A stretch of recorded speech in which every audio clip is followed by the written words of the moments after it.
This conference will now be recorded. Good afternoon. The time being 4:45 p.m., I'd like to call the October 22nd, 2020 meeting of the Tilton Select Board to order.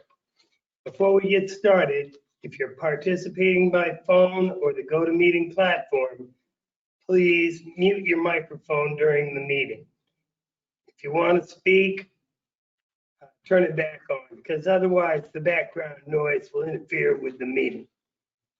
The Select Board is meeting here at Town Hall and providing access via GoToMeeting and conference call to enable the public to observe and listen contemporaneously to the meeting. Additionally, there is the opportunity for the public to attend the meeting in person. However, in order to maintain social distancing, only 8 spaces are available and attendance is on a first-come, first-served basis. Once the maximum limit has been reached, anyone wishing to participate in the meeting must do so remotely. If anyone has a problem with remote access to the meeting, please email web@tiltonnh.org, which will be monitored during the meeting. Will you please join me in the Pledge of Allegiance? I pledge allegiance to the flag of the United States of America, and to the republic for which it stands, one nation, under God, indivisible, with liberty and justice for all.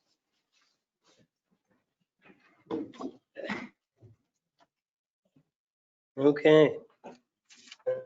We're moving right along here. First up is Mr. Chuck Mitchell concerning our election process. Okay, thank you. Would you swing the microphone around, Chuck? Yep. Thank you very much.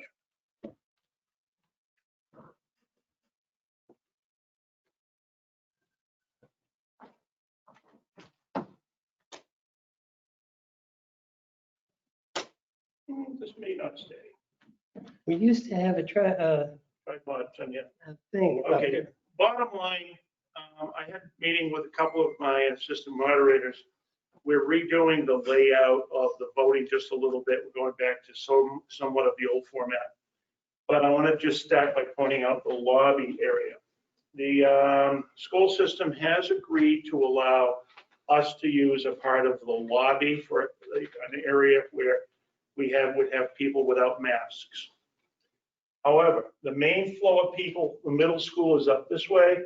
They will be coming in one door. The supervisor of the checklist will be back against the bleachers. Will give us the full length of the gym if we need long lines. Ballot clerks up here.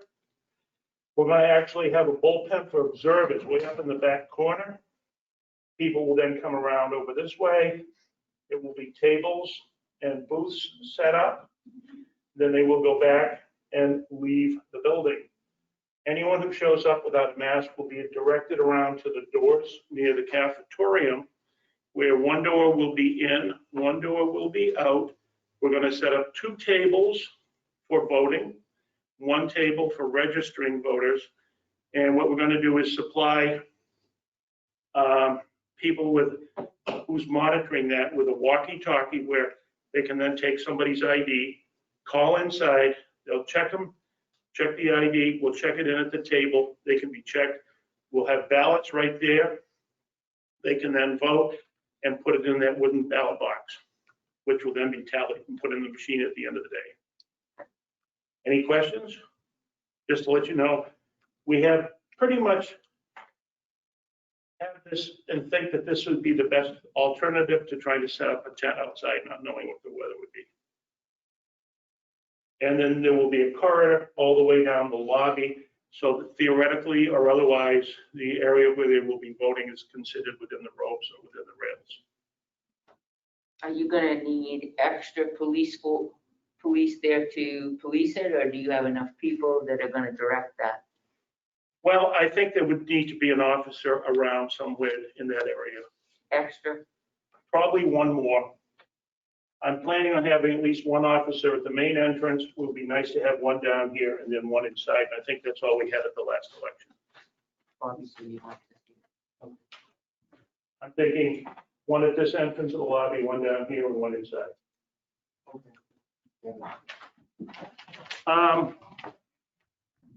I got a little list of things here. I'll go over quickly. We haven't made a decision yet on the number of ballot clerks, whether or not we're going to have 3 or 4. That will depend. We're going to have to make that probably early next week.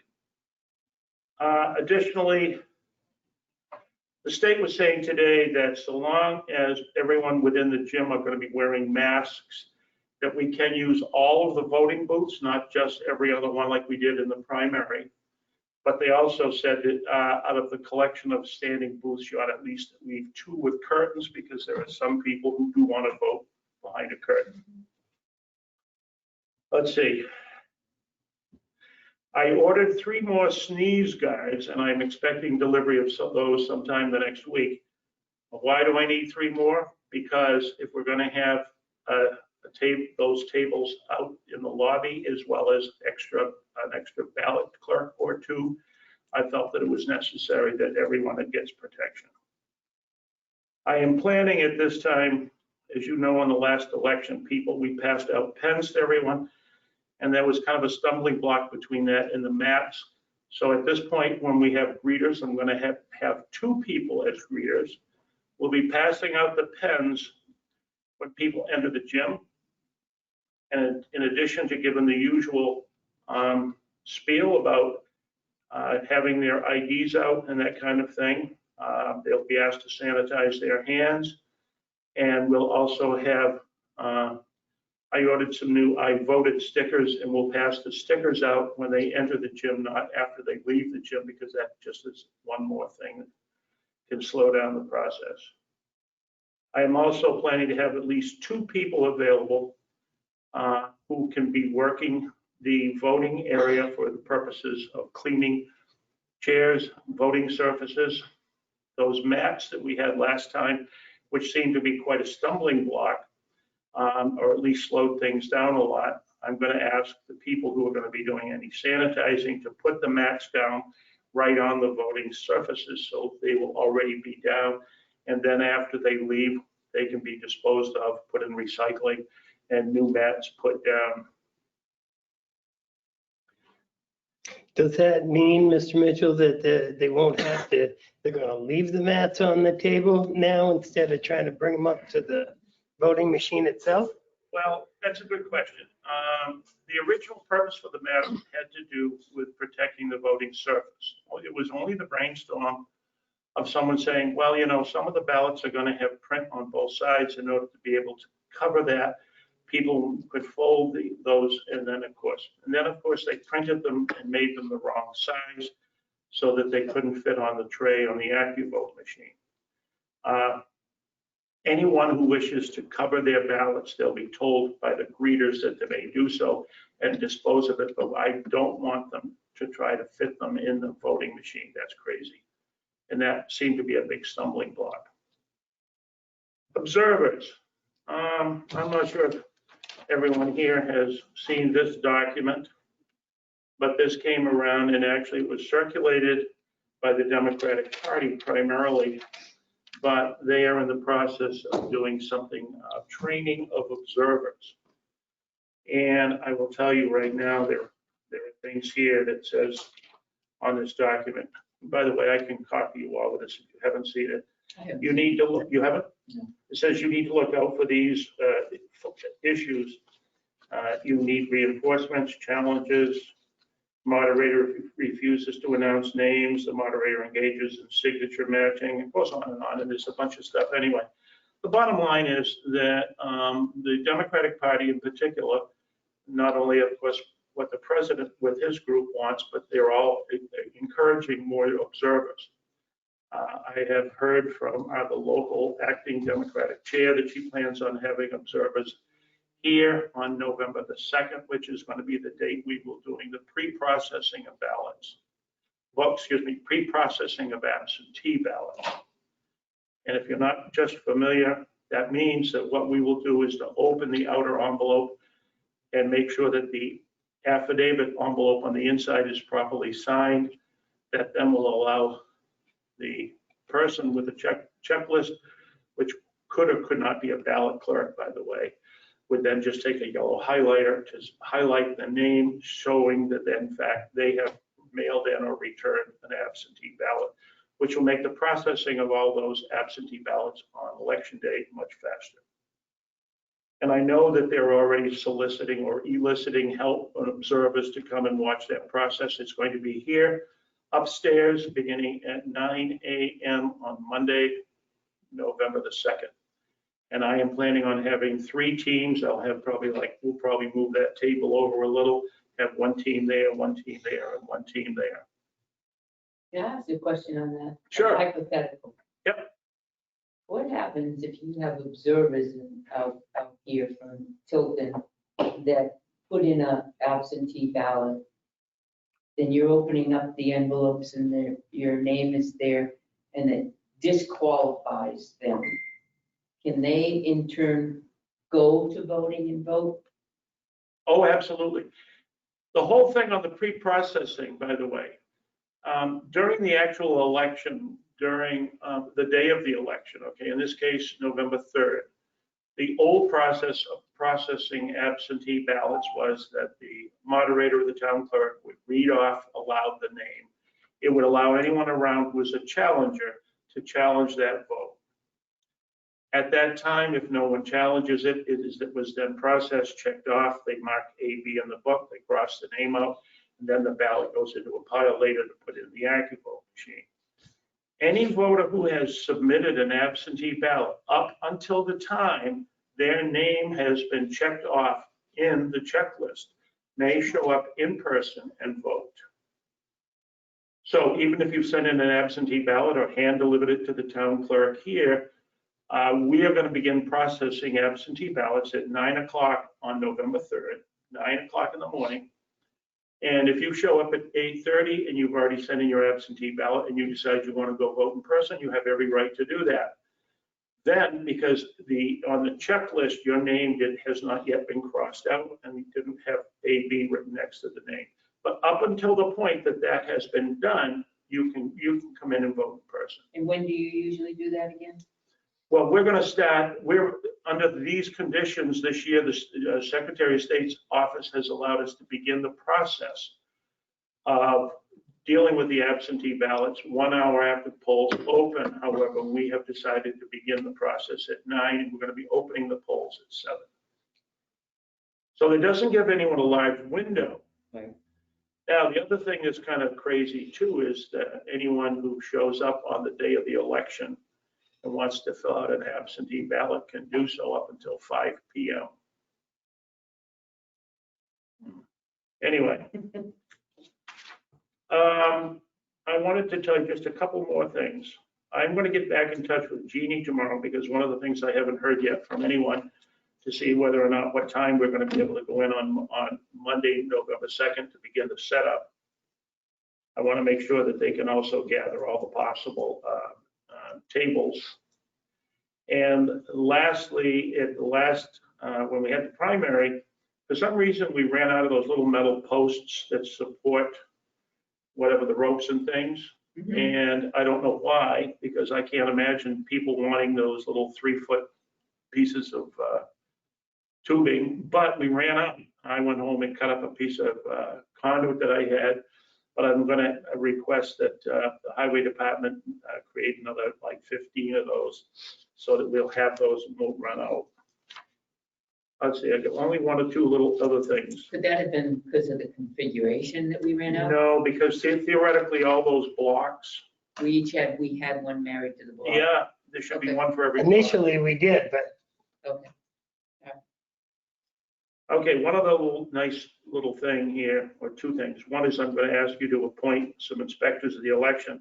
I got a call about a week and a half ago from a gentleman in town, Ron LaFay, and he has said, my granddaughter's a student at UNH and she would like very much to get involved in working in the polls. And I thought, well, that's nice.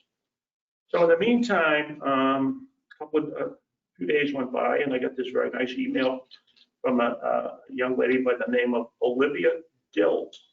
And Olivia graduated last year. She was the class valedictorian, the salutatorian, and many other little things, and she's very actively involved. She is in the Model UN program, and she has volunteered to help. And so I'm going to ask you to also approve her name along with the 3 others for becoming inspectors of the election. The other good news was that Laura Nother, I think everyone here knows her. She's Attorney now Nother? retired, and she has offered to become involved with the election. She's unable to be there all day because she's working with someone else for part of the day. And Ken Norton said he would take the day off from work and become involved. And to believe it or not, I've had another bunch of names of people who have volunteered as well. Nice. I had at least 3 people right now who have said they were unavailable, and we're going to have to, I'm sure we have sufficient staffing right now to have a successful election. Nice. Any other questions?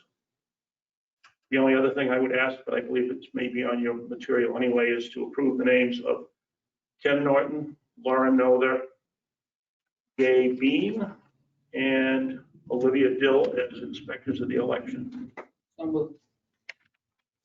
Is there a second? Second. We have a motion and a second. Is there any discussion? Hearing none. All those in favor say aye. Aye. Opposed? Motion carries. Thank you very much. No, thank you very much. Joe, Peter? can we have the ULV sprayer there on election day? Because that is a fast, easy way to disinfect. It would be an outstanding idea, I think. Jeannie? Just would like to comment on that.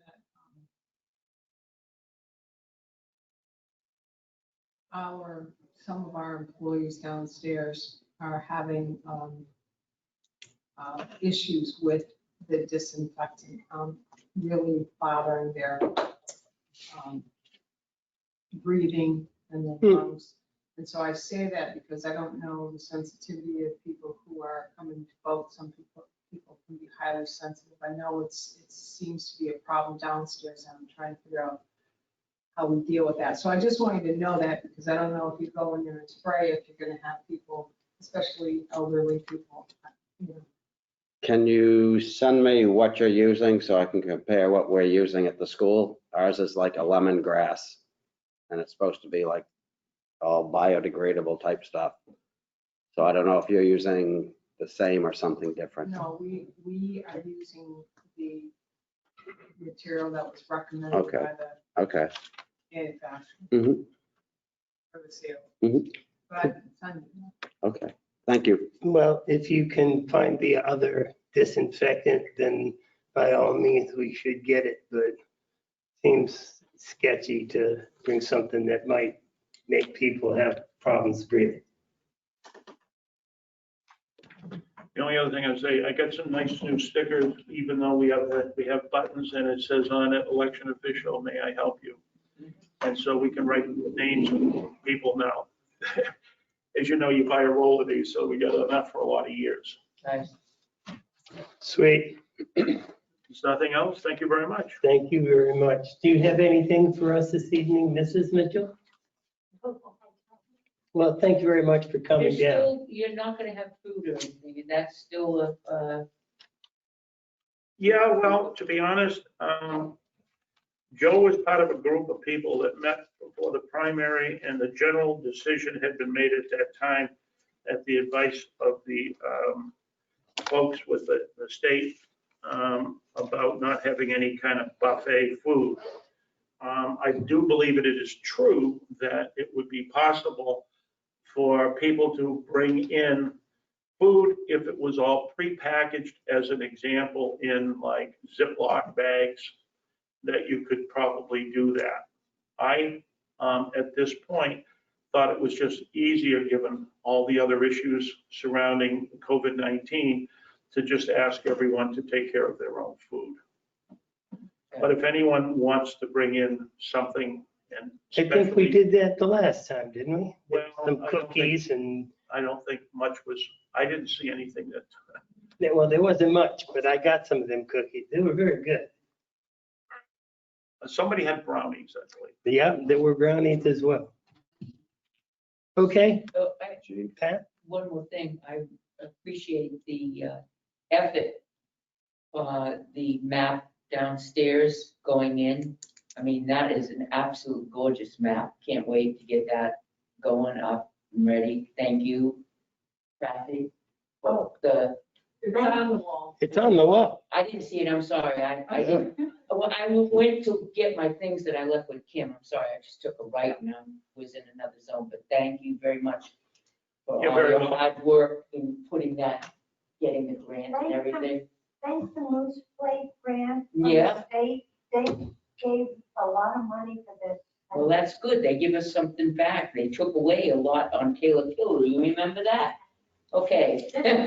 Okay, does anybody else have any questions for Thank you. Mr. Mitchell? One quick aside. Yes. Just, would it be possible to put some type of description of what the map is on there?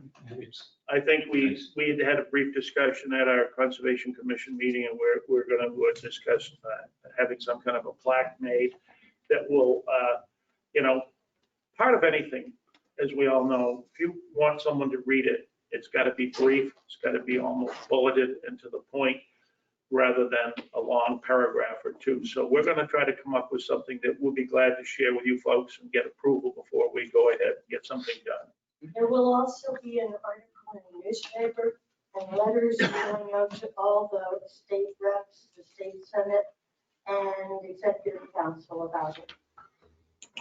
Good. Well, thank you very much. You're very welcome. Thank you so much. Next thing on the agenda is the approval of the October 8th Selectmen minutes, which I move to the floor. Has everybody had a chance to look at the corrected minutes? Yes. Are there any further corrections, additions, or changes? Move to accept them as written. I will second that. Any discussion? Seeing none. All those in favor say aye. Aye. Opposed? Motion carries. Next are the minutes of October 15th, which I move to the floor for discussion. And I have changes.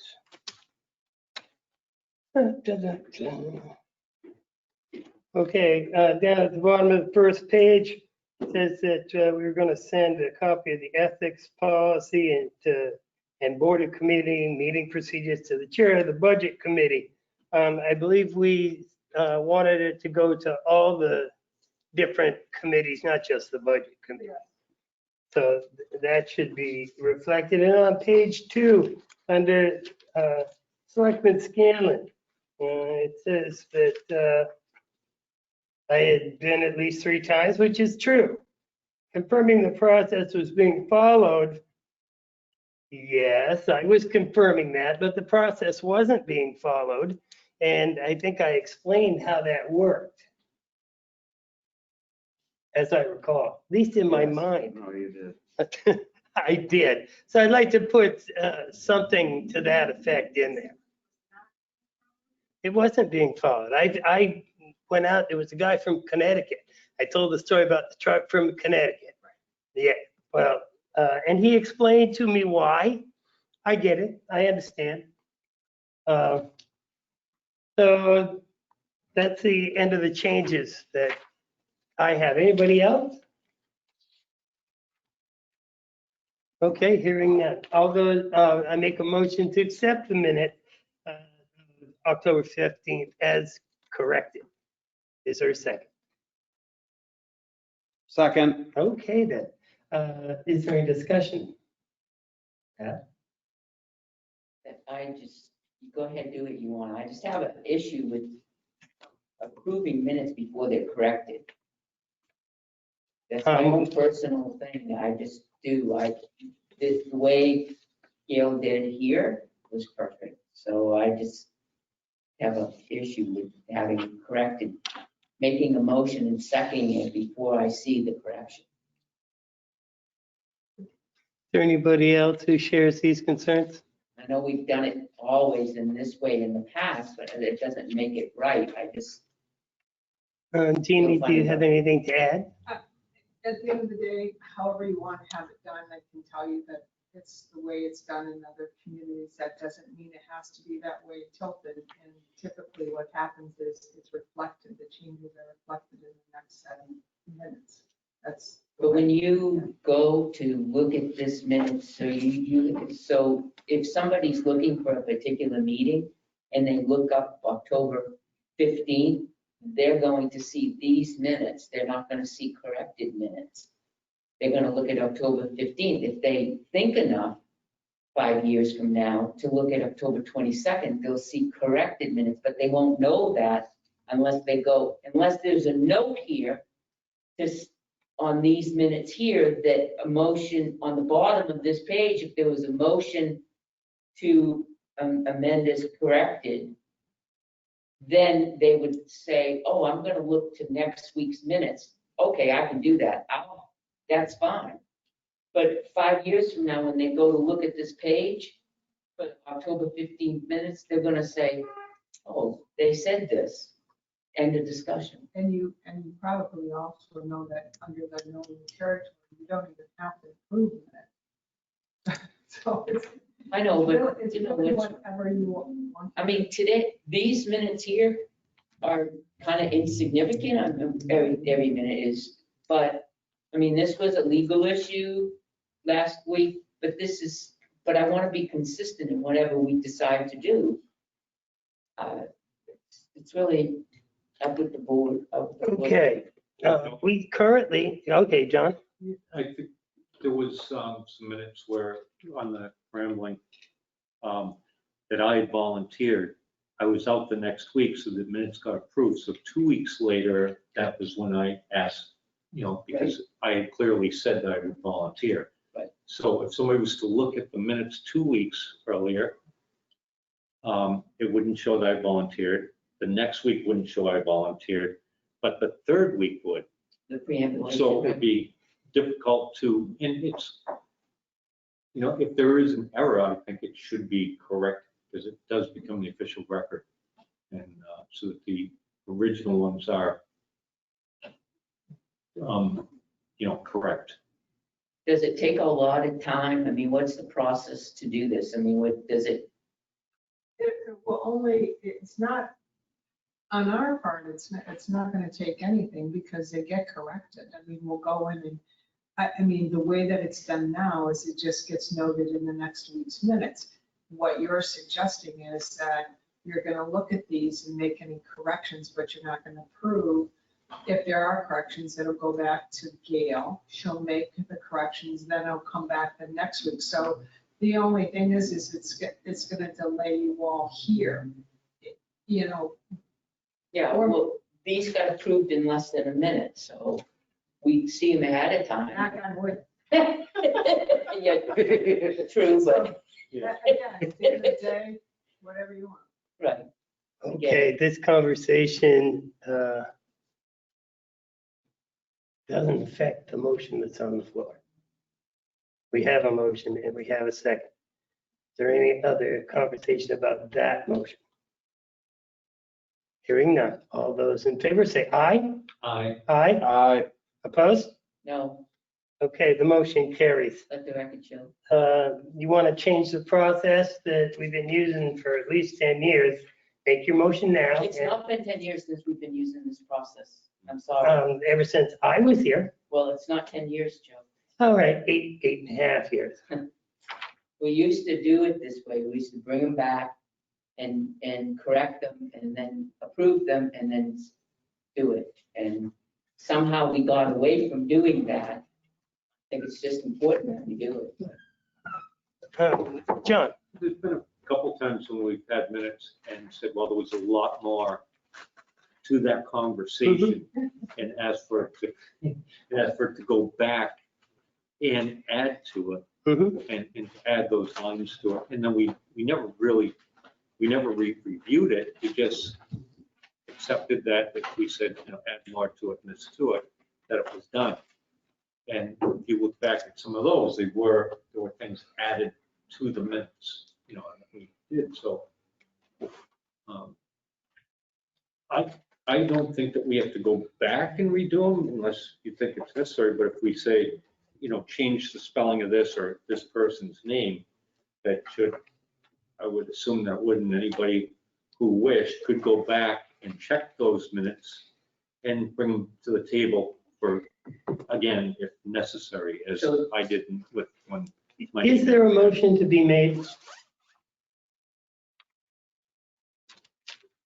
Because if there's no motion to be made, Well- discussing it further, it's just I think that extending our meeting. I think that we'll just take it up as its importance is what John is saying. If there's an important issue that we really need to have clarified, then we'll ask to have it gone back and we'll make a motion at that time. Okey dokey. Well, I'd No? like to make a motion that when corrections are made to the minutes at the table and those corrections are approved, that will be done on the original set for that night. Okay, Is there a second? second. We have a motion and a second. Would anybody like to make discussion? Eric, I'm good. how did the Bears do? They were losing 3-0. But my boy got a yellow card. He was proud of that. Oh, yay. Okay, Pat? Well, I've said all that. Okay, Peter? I think that we can. So the motion is it just gets reflected in the original minutes, That's right. period, and doesn't come back to us. That's correct. That doesn't bother me because we still have quite a few, I believe, non-publics to review at some point. Indeed. John? And the idea is that, anybody could go back in and take a look and review them to see if they did, and then bring them to the table if they have a problem in the future. But it'll keep things moving instead of having the same minutes resubmitted week after week and retyped and paperwork. Okay. Is there any other discussion? I just need some clarification, so. So what you're saying is that if you bring some minutes to the table and there are corrections, that you're not going to approve those minutes, those will go back and correct those minutes and hold, just like we did today. And Is that what you're saying? That was the motion. Well, that's what I'm trying to Yes, understand. I okay, don't so understand. the motion was that if there are corrections that are made by us at the table at the meeting, and we accept them as corrected or accept them as amended, then the original minutes will reflect Okay. our corrections. Okay, I got that. But they don't need to come back to you. No. All right, so then just to follow up to that, do you also want that reflected in the minutes that are being taken for this week? Like, that's what happens now, so that Gail will say, the minutes of last week, they wanted these changes. She shows that in the, do you want it there as well? Or is that not necessary since you're correcting? Well, it would be necessary because it's the minutes, so I just answered your question. I got it. Okay, as long as today's minutes have the reflected, I got it. we're good. We're good? Okay, we have a motion and a second on the floor. All those in favor of the motion, please signify by saying aye. Aye. Are there any opposed? There are not. So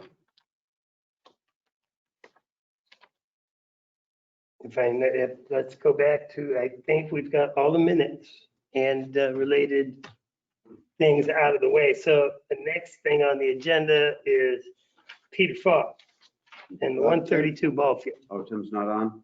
No, Oh, okay, he wasn't ready. He might be in under other business. okay. What I'm trying to do basically is find out the cost of what it's gonna do to construct the parking lot and the field, get prices now so that parks could get quotes, encumber the money out of this year's fund so that when we do it, we're not spending it out of future years when we know this year is sort of an artificially low rate and it's gonna go real high next year. So basically, we start to think, and since I don't know estimates yet, I don't know how much we're talking, it'll probably be like some budget line adjustments. how, so to pave, I wouldn't say pave that right now, I'd just put in Oh, okay. a ledge pack. so the parking lot and level the ball field? What are you trying to do with the ball field? I believe the park's intent is to create a Lassie League softball field and possibly put up a couple of the frisbee golf baskets so people could come in and practice frisbee golf there too, because they do that some. So that would mean level, seed, loam, that Mhm. whole thing, okay? Yeah, because the difference between Little League and Lassie League is Lassie League has no mound. It's a level surface ground for the pitching, where Little League it's 3 feet higher than the plate. So it's a total different design on the infield. Are we doing RFPs now?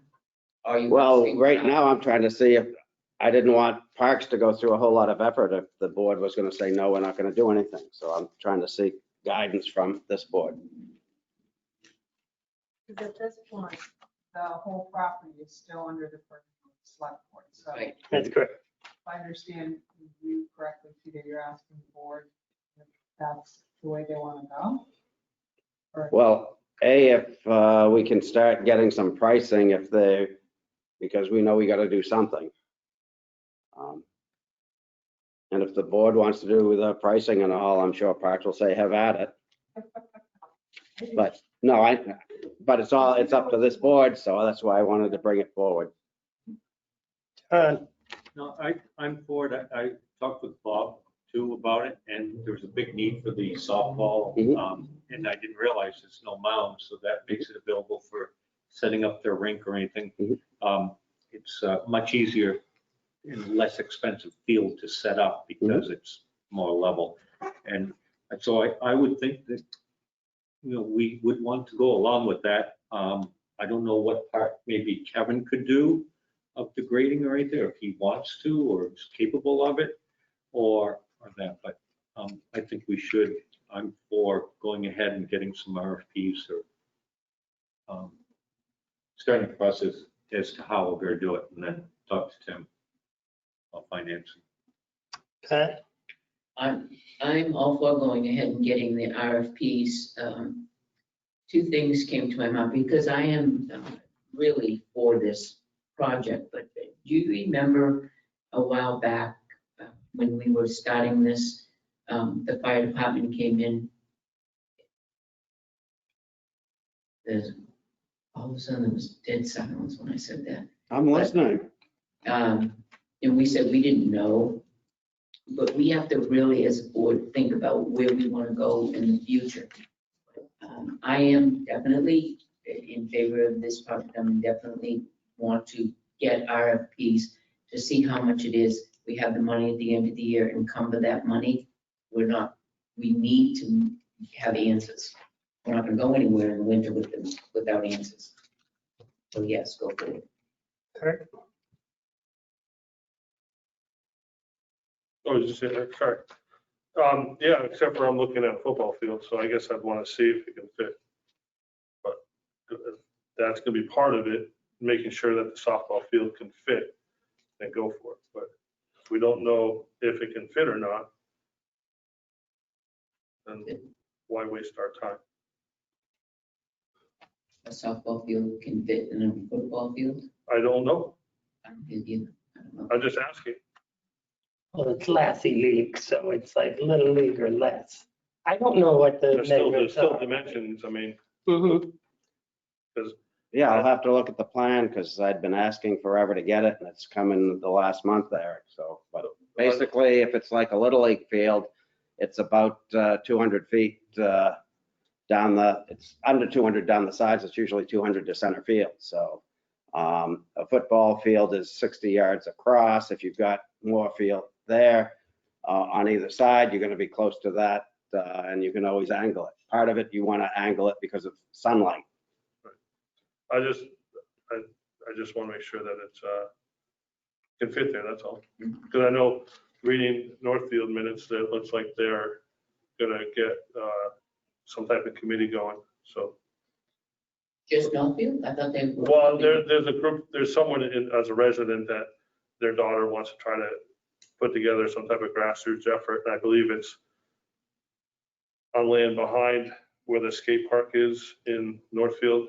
And I believe that's the area that they are targeting for a Lassie League, a Pony League, whatever you want to call it. Not an adult, because that's, they all say that's down at Odell Park in Franklin. So, I know Scott has approached us, Scott Haskins. but he was one of the people that was trying to When you organize. say approach us. Yeah. Whom? He had just online, Peter, and just said, I hope someday Tilton will be able to do it. That's kind of what, I missed that that was comment. months ago. That's what they- Okay, so, what is the current status of the Lassie League? Lassie League? They beg, borrow, and steal, I think, to try to find any playing field. Tilton School, back when I was doing Little League, so I'm going back over a decade, Tilton School allowed playing on the fields on Park Street, but they've done work there, so I'm not sure now if that's still an option or not, Joe.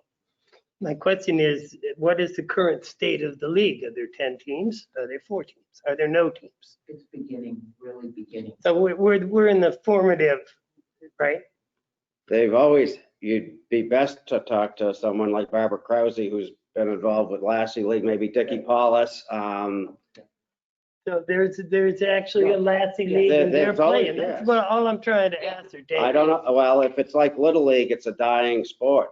You go back 20 years, there was 9 teams in the Little League. Now I think they may have 2 and they have to pair with surrounding communities. Yeah, I hear you. Football's the same way in some places. Mhm. John, So I guess the question is, do we want to get RFPs for what it would cost to put that in the parking lot?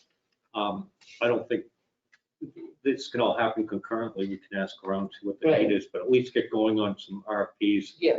And see what the size of the field is and start working out. So yeah, let's get some prices.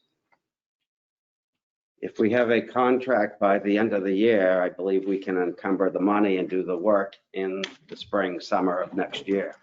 Concurrently find out if there is a need or verify that. okay, the reason that I asked about the status of the Lassie League is that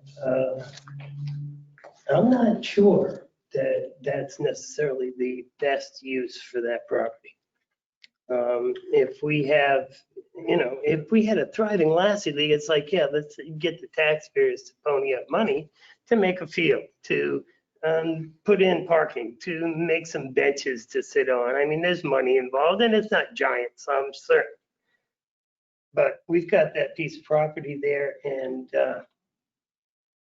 I would say that there are other things maybe that we can do with that piece of property other than a Lassie List League. one, please. Pardon me? List one, please. Parks is all ears. It's just, we don't need another Little League field. There's enough places around they can find them. So we're trying to open up stuff for the community. There are, and I would like to get community input. If we were to bring this to the townspeople, what do you want to do with this town-owned piece of property? I would be, if the townspeople want to go and put in a football field, hallelujah, they've had a chance to speak and we see how we make that happen. Or a Lassie League field or disc golf. I love disc golf. But I'd like the residents, the ones who are going to pay for this, to weigh in. So they'll get to pay in down the road when the tax rates go up substantially higher because of things out of our control. What does that have to do with putting in a? If we do it now, get contracts, encumber the money, we're paying it out of this year's budget, not future year's budget. We know this year. Unless they decide they don't want to do it. And then we're saddled with this thing that they didn't want to do. Well, except for you've given the charge to the Parks Commission.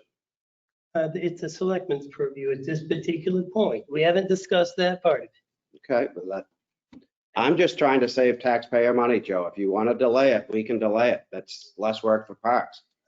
This isn't just a delay tactic. I really think that the future of that property should be up to the residents. we certainly could have a public meeting and ask the residents what we would like to do.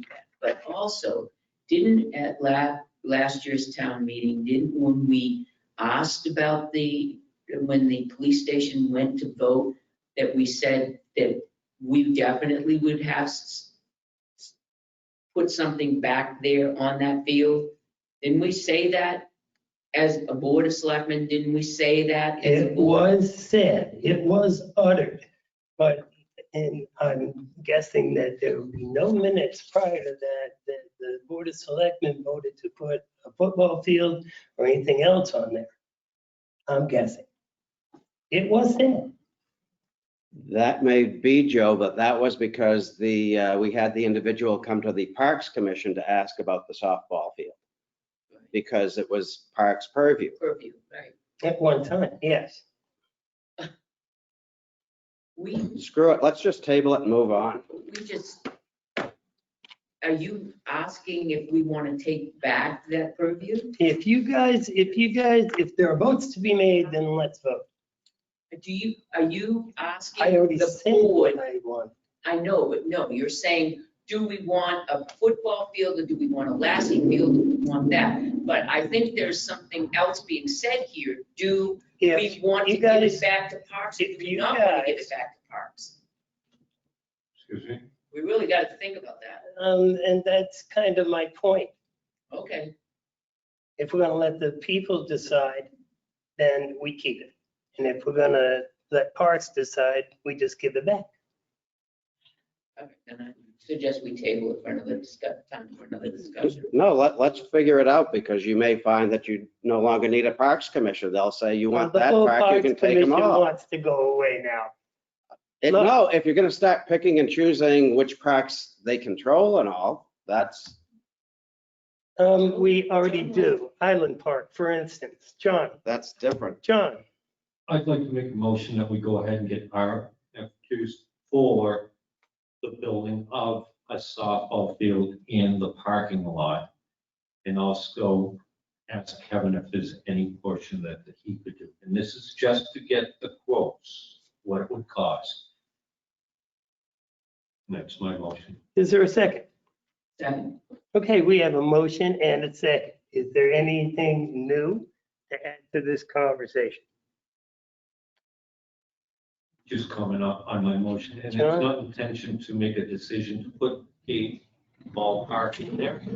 And I think the idea is that currently, while we get those numbers and see if it will fit, we're running out of a little bit of time here. We'll also be getting information from the public as to what would be the best use or what they wish. Okay.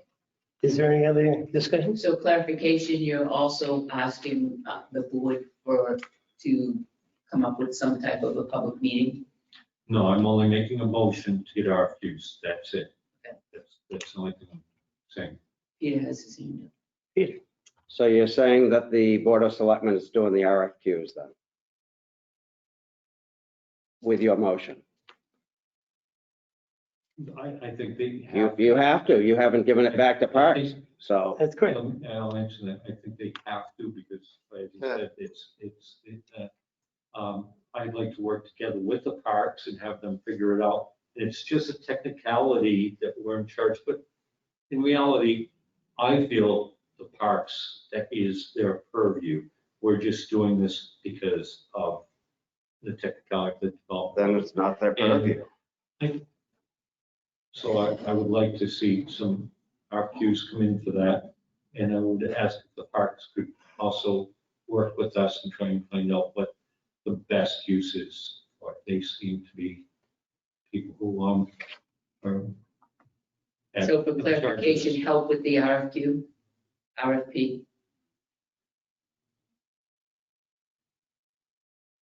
Is that what you're asking? Seems pretty cut and dry. They just send the RFP out, right? Well, the RFP has to have a plan in it. Scope of work. A scope of Yeah, work. yeah, yeah. And who's going to write the scope of work? Not the Board of Selectmen, because we don't know what they want. They have to help us define what it is in this scope of work that they would like done, like I asked Peter earlier, is it level, loam, seed? What is it that they Do you have any want to do? suggestions how the motion could be amended to include that? I just want to keep moving. I think part of the discussion can be that we don't have to amend the motion. Part of the discussion and the intent is that we will include parks on helping the intent is not to exclude the parks, but to include them in helping us write the RFP. Exactly. Yeah. I don't think we have to amend the motion to do that. The motion is to get the RFP out there to get numbers. Okay, we have a motion and a second. Is there any new information, Peter? So since it's still under the purview of the Board of Selectmen, then I believe we'll have to toss the skate park over to you guys for this year, right? That's going to be what's happening if it's under our purview, so. Is the skate park on that property? It has been in the past, That's where but we. that's a separate issue from the one that we're voting on right now. It's tied with it. It's though. a different issue than the Oh, one we're look at- oh, this is skate park. voting on right now. Let's get the one we're voting on right now out of the way. Is there any other discussion germane to this conversation? Hearing none. All those in favor, please say aye. I Aye. Opposed? Aye. Present. Okay, the motion carries. And we're going to send out RFPs for the Lassie League football field and what have you. So we should probably send that to the Parks Commission, correct? Because So, it's their original plan. so they're gonna give me a scope of work. If they so choose, if they say it's Selectmen's purview, you're on the hook, Jeannie, I guess. It's, Or we'll have that discussion. We'll have that discussion when we come to it. and just for a point of clarification, Parks lost Island Park because it was controlled by two towns, not the town of Tilton. Exactly. All the other parks fall under Parks, except for that one. Mhm. Okay, So you just Eric, are you ask still Parks to raising your help hand? with it. No, sorry, it's missing my strap. He's not the chair of Parks, just ask the chair of Parks. No, I'm ex officio. Right, but still, the chair of Parks can help with the RFP. Okay, It's not make it difficult. thank you very much. Next up is Eric Kyra and littering in Tilton. That's me. It is. So I did a lot of thinking about last week where we discussed the littering ordinance, and I did a little driving around my favorite town of Tilton from end to end, border to border. I did a little survey. And I feel like we are, if we're gonna go after, send a letter to one business for not having, and we didn't seem to have a straight list of businesses. I think that we need to go and make an effort to alert all the businesses of what the ordinance is in the town of Tilton. Because I read the ordinance and then I went out and I came up with a list of 59 establishments that technically should be falling under the ordinance because of what they have. And I made a list. So I'll give it everyone that list. I believe in our discussion on littering last time, we were told that we had an initial list developed after about 20 minutes work, and that we would be seeing more in the future as time would avail itself, so. I have, So that list that you got last time, just for clarification, wasn't 20 minutes, you spent What? 4 hours. Okay, Okay. no, I know, I'm just saying that she had stated that it was gonna be, it was a work in progress. And that was land use, and as we know, that falls under Mhm. health. So Catherine, I think, received my board, Catherine, has sent out violation letters, and if this is what you want to do, we'd go back to Catherine and have her check all those businesses that Eric has here and determine who's in violation and who isn't. My list is, I'm just a guy going up and down, looking at and pulling at everything, and just seeing, based on the ordinance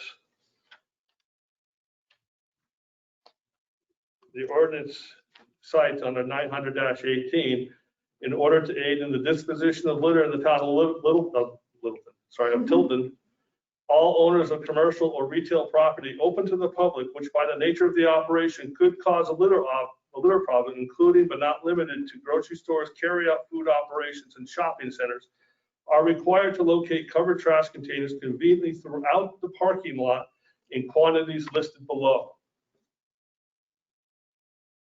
So some of these are located in plazas, and they don't have trash receptacles throughout their parking lot.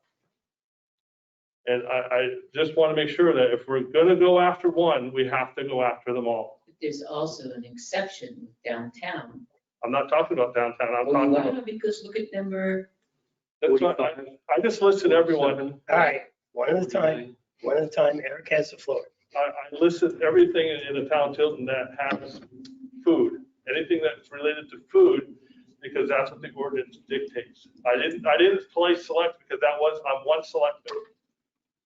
There's 4 other selectmen that can edit this list how they choose, and they can throw it away. I just felt like this year, and I did a little research on it, and litter is up because of people staying closer to home and traveling. People are coming through the town of Tilton more and more. We are the gateway to the Lakes region and to the White Mountains, and people get off at exit 20 and they do their business and things happen. I've gone around and I looked, and we also have garbage trucks that go through our town, not necessarily stopping in our town, but there's trash flying out of those garbage trucks, including going, especially the 140 corridor where they're traveling down to, I think it's Casella's facility down on, something me off. Behind FedEx, whatever the name. Yeah, whatever that is. So I looked at it, and there's more people, as I said, coming in exit 20. We're reacting to something that already occurred this summer, but we should be proactive and maybe start some type of community awareness, business awareness of what needs to be done.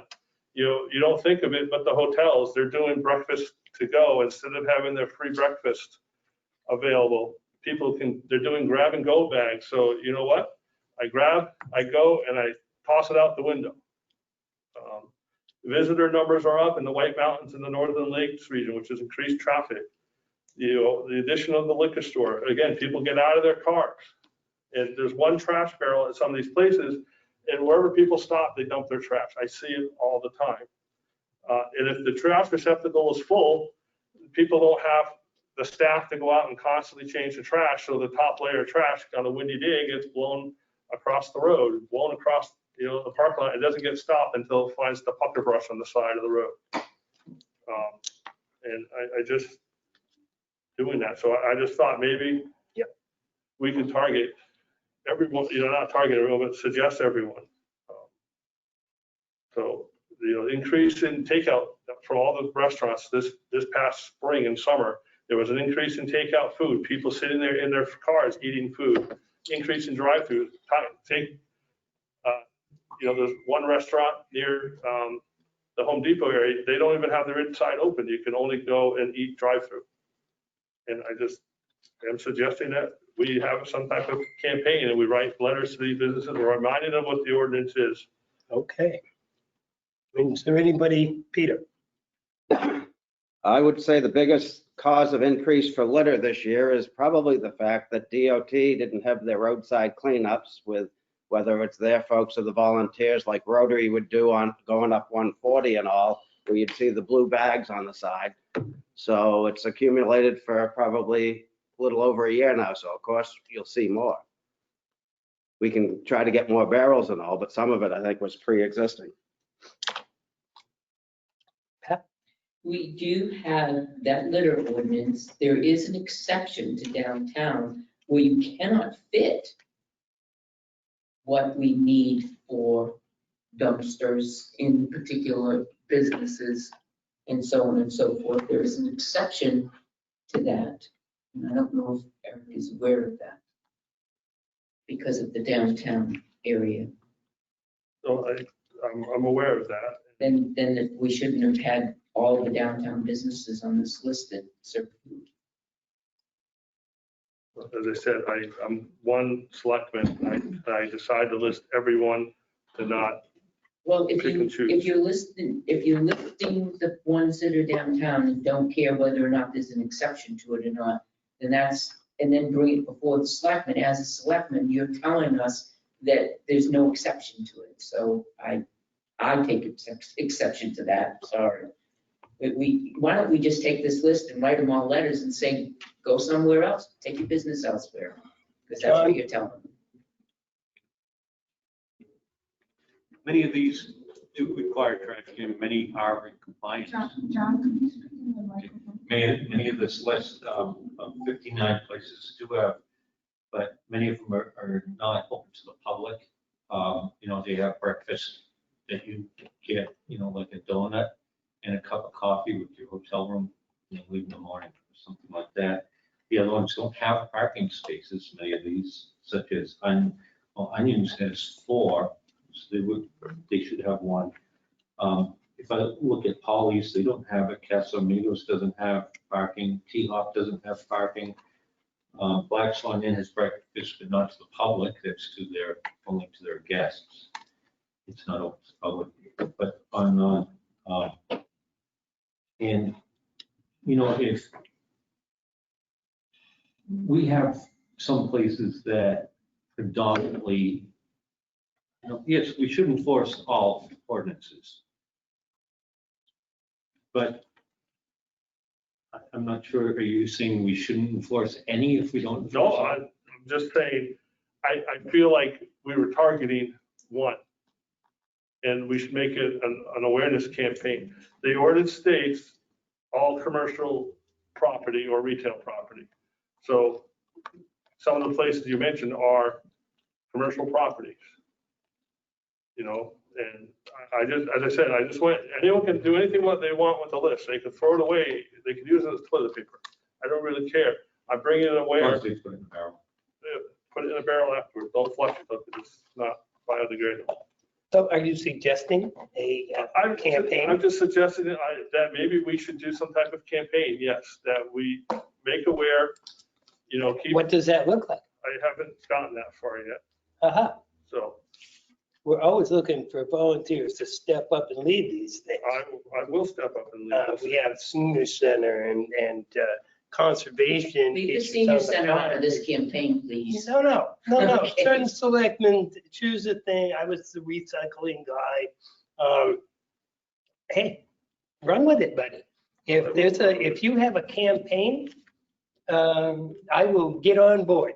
But please know your facts first before Yeah. you run with it. Oh, yeah. If you're gonna Yeah. represent us, know your facts first. So where in the ordinance does it eliminate downtown? They don't have parking spaces. It says how many barrels you have to have per parking space. But they don't have parking spaces. So that's what makes them exempt. They don't have parking spaces, so they're not required to have trash T-Hop barrels. is included, T-Hop is all municipal. But didn't we give T-Hop a space? We gave them one space to put the dumpster, They have a garbage can over there. a dumpster. Well, a garbage can too, last time I was there. Polly's doesn't have a parking, they have no parking, they have a dumpster out back. Mhm. Good. Bees has I believe has cans. There's no, There's no, as I said, I just listed everything. I just went down Route 3 Okay. and every road in Tilton looking for places that had food. I don't think that there's any food establishment downtown at all that has their own parking. Onions does, They have 4 spaces in the front. then they should have one trash can. They have a dumpster out back. They have, They have a trash can. Last time I was there, they They had a have a trash dumpster can out here. up on the porch area. Okay. They couldn't set their trash can on the city, to the town sidewalk without Right. permission in, Exactly. at least in theory. I'm just bringing it out. So are you looking for volunteers to I will help you with take- this? I will take volunteers to help me with. Outstanding. Well, I'll be willing to help. All right. Get somebody from the area. We can have a little meeting and see how we want to proceed. Which ordinance were you looking at? Fireworks. Said all ordinances be No. enforced. Let's No, no. talk about that next. No. Town of Littleton. I keep saying Littleton today. Town of Tilton littering. Ordinance number 910. Eric lives in the worst neighborhood for fireworks. I'm not bringing that up. Okay. I think that there is a different ordinance that shows the number of parking spaces, how many that are required for, covers it. The ordinance that you're looking at doesn't have that. Yes, it does. On page 4 of 6. Number of parking spaces, trash containers required. Why is it only showing 4 pages now? Okay, we'll look.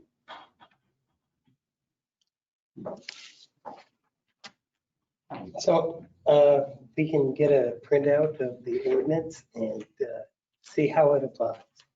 Now, Mr. Chairman, that was your suggestion for him to start a committee. Is that the board's consensus?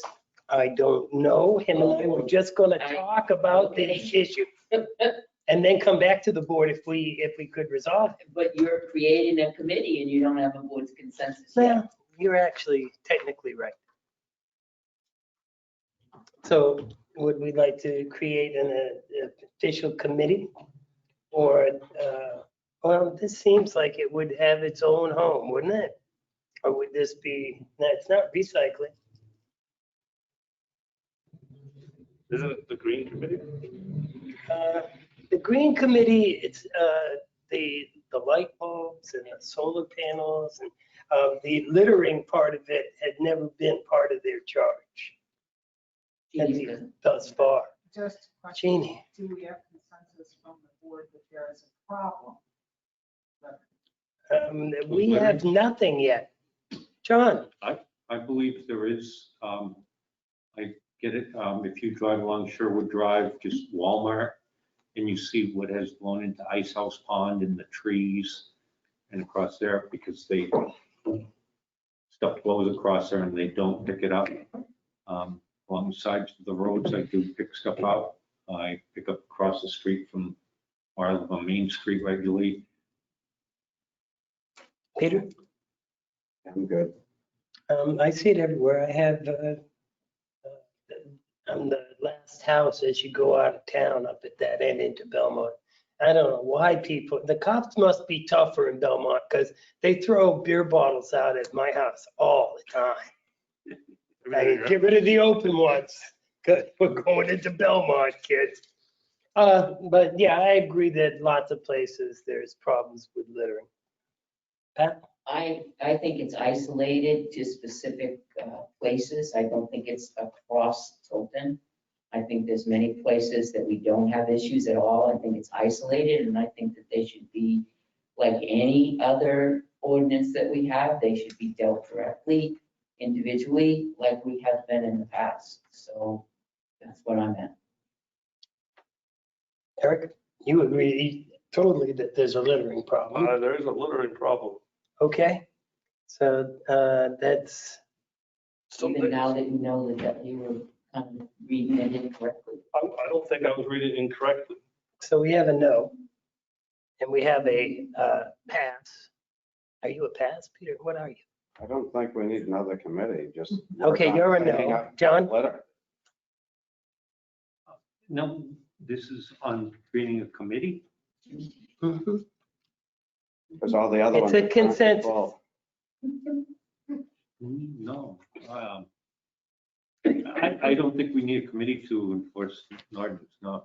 Okay, so that's no consensus. All right.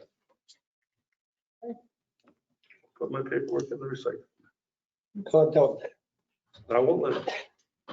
That said, we're still going to go forward with enforcing our ordinance as best we can. So Individually, this- yeah. Yeah, at this point, what's happening is the health officer has sent out 6 or 7 letters to people who, or to businesses that are in violation. She advised that the one business in particular that has been a focus,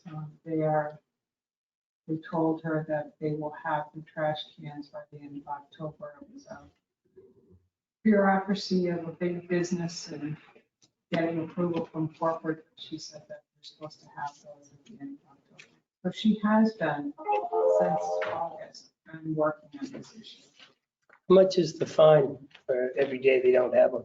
I think it's like $1,000 or something. Huh, I'll bet you those trash cans would be out if we started enforcing the fine. Well, and I think, you know. A guess, just a guess. Okay, so.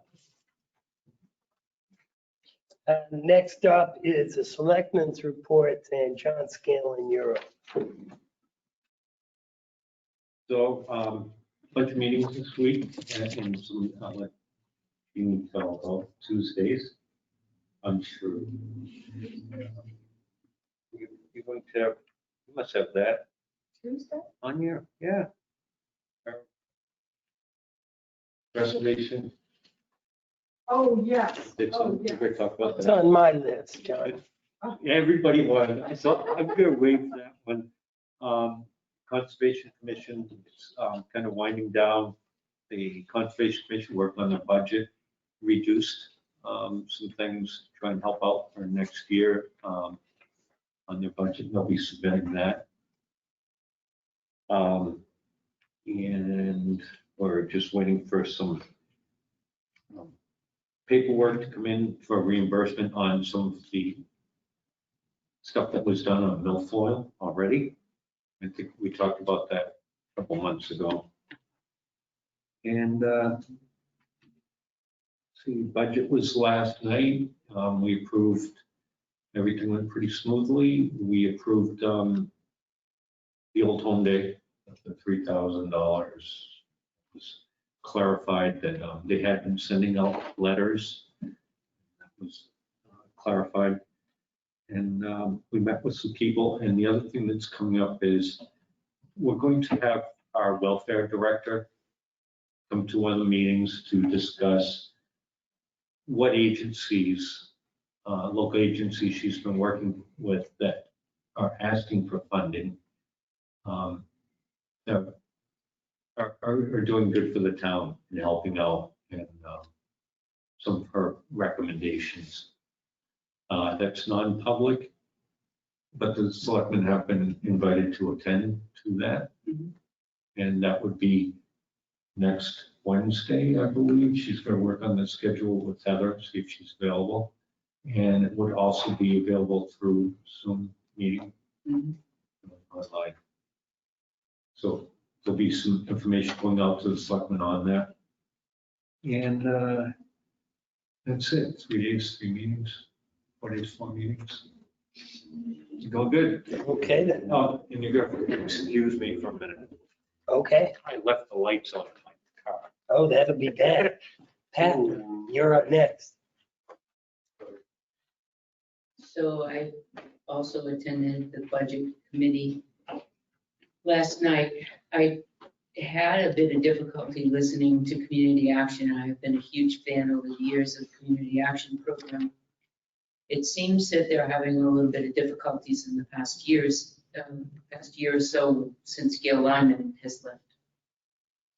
They're moving and shifting without any public advertising or any alerts to our residents that get fuel assistance or electrical or the commodities, particularly the commodities. And they're not knowing that, so they keep going to Franklin. Franklin office has had a couple of closings. They've opened, they've had a couple of leaks, they've closed. And so now they've shifted Tilton on up to Laconia.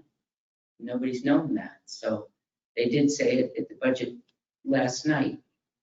And I asked a couple of questions and they couldn't answer the questions. You know, what happens is if they can't get up there, you know, to Tilton, can we find a different place in Tilton? And she said, well, I can talk to the person that's in charge of the senior center. Well, we all know that there's no room at the senior, so I didn't get into it with her, but I was via the Zoom. But there's a lot of storage when it comes to commodities.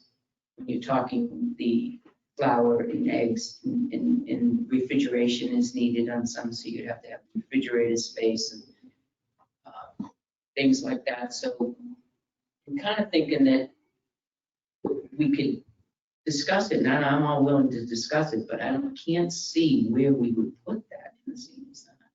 You know, our refrigerator, Coca-Cola refrigerator is used by cabinets full.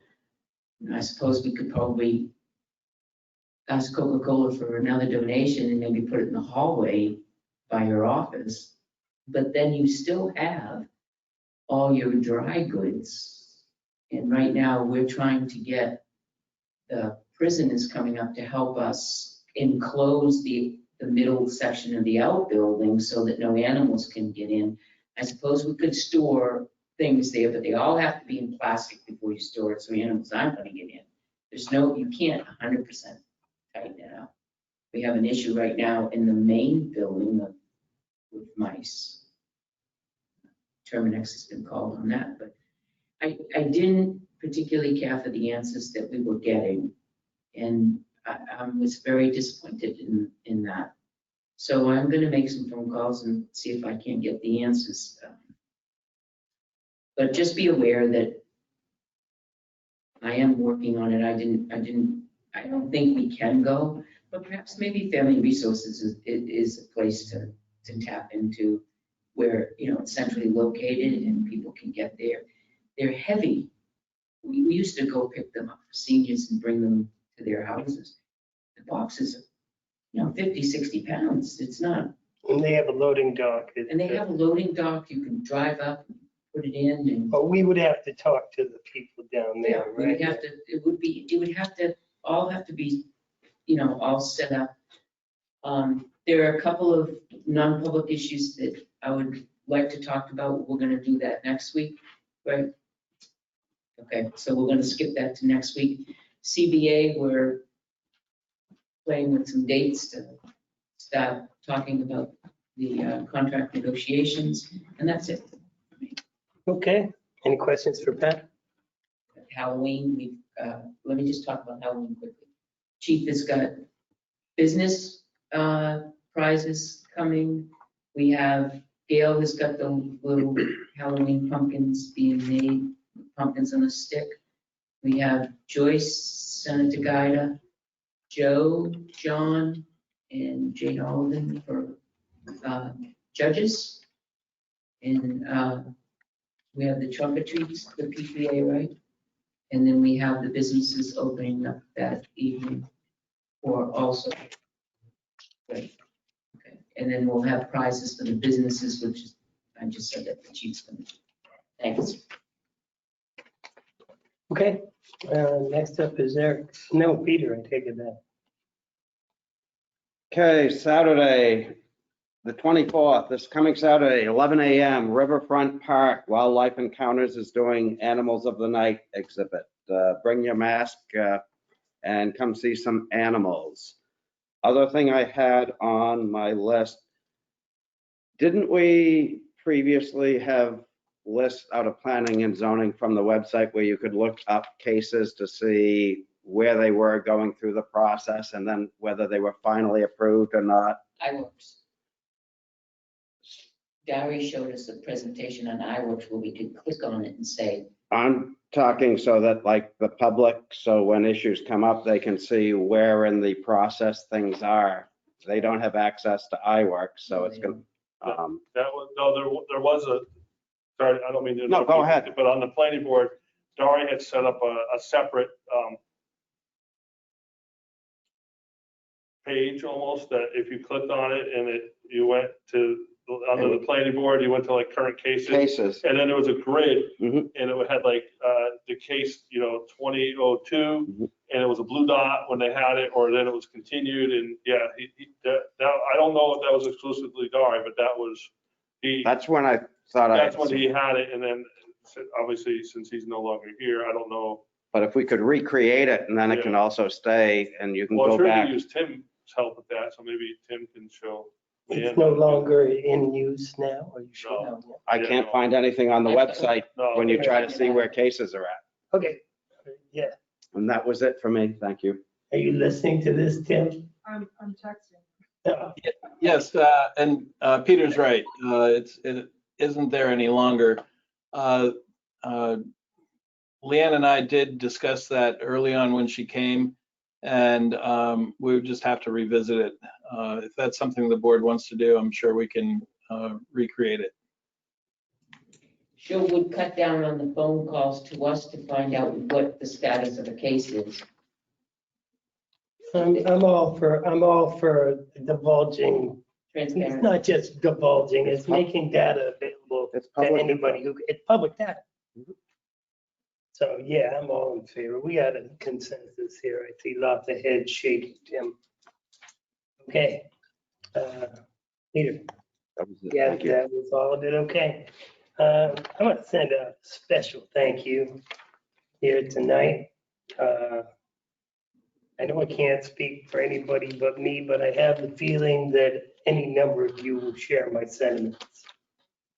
I want to thank Johanna Ames, Cindy Reinhardt, Tim Pearson, Andrew Pearson, Leanne Moynihan, and our town administrator, Jeannie Forrester, for decorating the trees on Main Street with Halloween lights.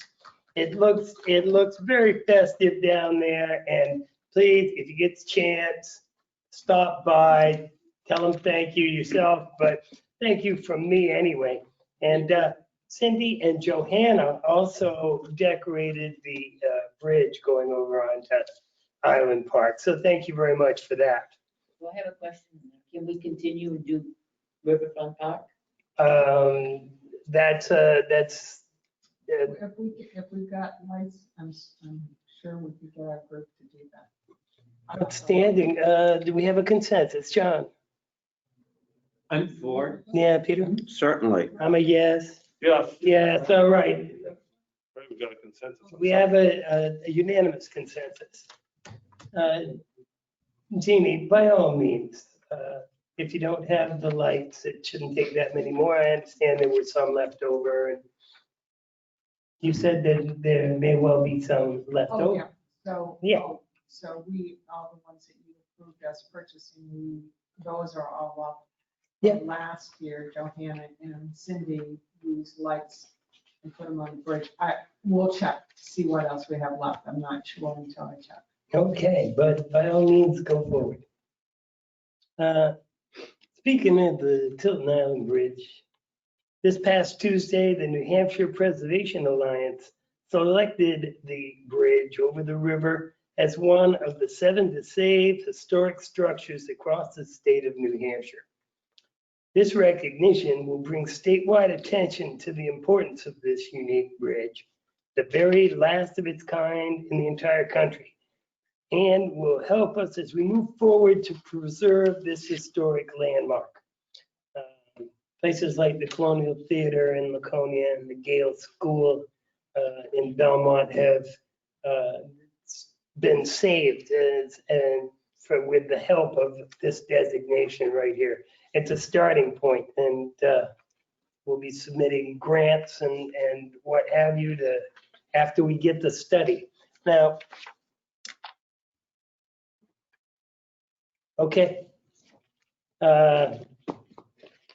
I talk too much, see, I just. No, Mr. Chairman, and I do have, I don't know if anyone saw the Union Leader today, but there was a very nice article about the bridge on 7th Save. I'll bring it up for you. I did draft a letter to the photographer. I'm going to bring that up. It was under my report, but since you're talking about it, I'll bring it up.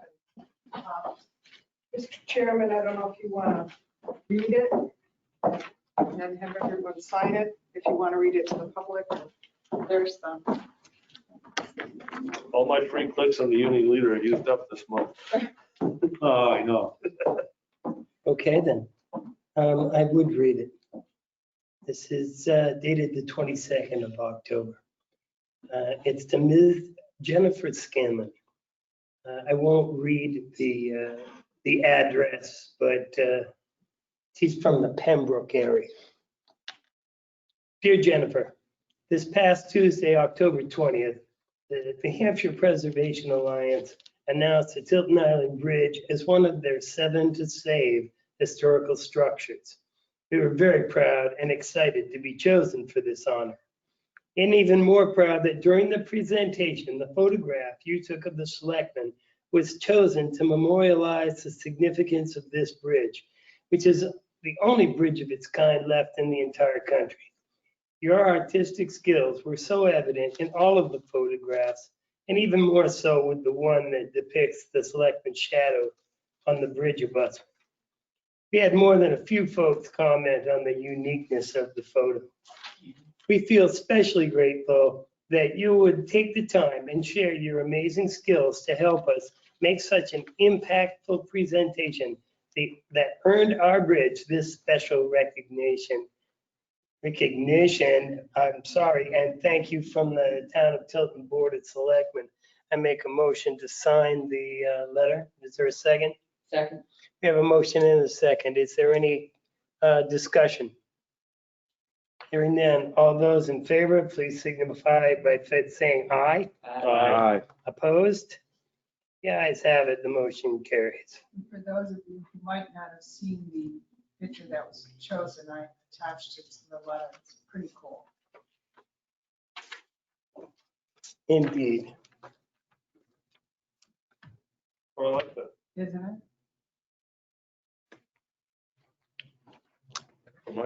My shadow's missing. I love your Photoshop, you win.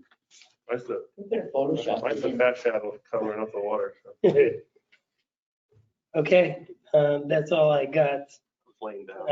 Mr. Pyra, you're up next. Well, you stole my thunder. Sorry. I just want to say thank you to the Ghosts and Goblins for decorating for Halloween. Because I drove through at a few minutes before 6 this morning, and with the fog, it looked fantastic. So hopefully we have fog for Halloween, because I really did it. And then as you drove through town, it was a little surprise because, oh wait, there's some more on the Island Park, so that was cool. Somehow we had to get from Town Hall to the Island Park, a couple lights somehow, to do that. And then I'm gonna start opening up Pandora's box, because why not? I already did it once. I was just looking for a progress report on, I thought we were supposed to have, I think it was Officer Gilman come in and give a presentation on the status of the tree streets. Yeah, but that's not going to happen for a while. Okay, There are, yes. okay. All right, so that's- It's on the list, but we weren't planning to do that for a while. Okay. Well, something that might be a little bit more pressing, again, I'm opening up Pandora's box. We had an issue with winter snow removal on a street in the town of Tilton. And have we resolved it? Are we closing that? Are we ignoring it? Because I opened up the winter maintenance policy. I would say I was reading all the policies. And there's one on there, there'll be no parking on any street from November 15th through April 15th between the hours of 10 p.m. and 6 a.m. Well, my recollection was that it seemed like, I recall a meeting where they wanted to bring it up, but I thought the selectman said we resolved the problem. We have a winter maintenance parking policy. It was followed last year. We should continue that. If that's changed, Okay. that's fine with me, but that was my last recollection, and I could be wrong. That was my recollection. Was it followed? It was last year. There was complaint. Well, there's no parking from what, November 15th to April 15th? From 10 Yes. p.m. to 6 a.m. Yes, and so to your point, Peter, right, the car was moved during plowing, and then I think went back. It wasn't moved permanently. But based on the winter maintenance, it's every day, not just plowing days. So are we, Correct. You're right. So you're right, Eric, it hasn't been resolved.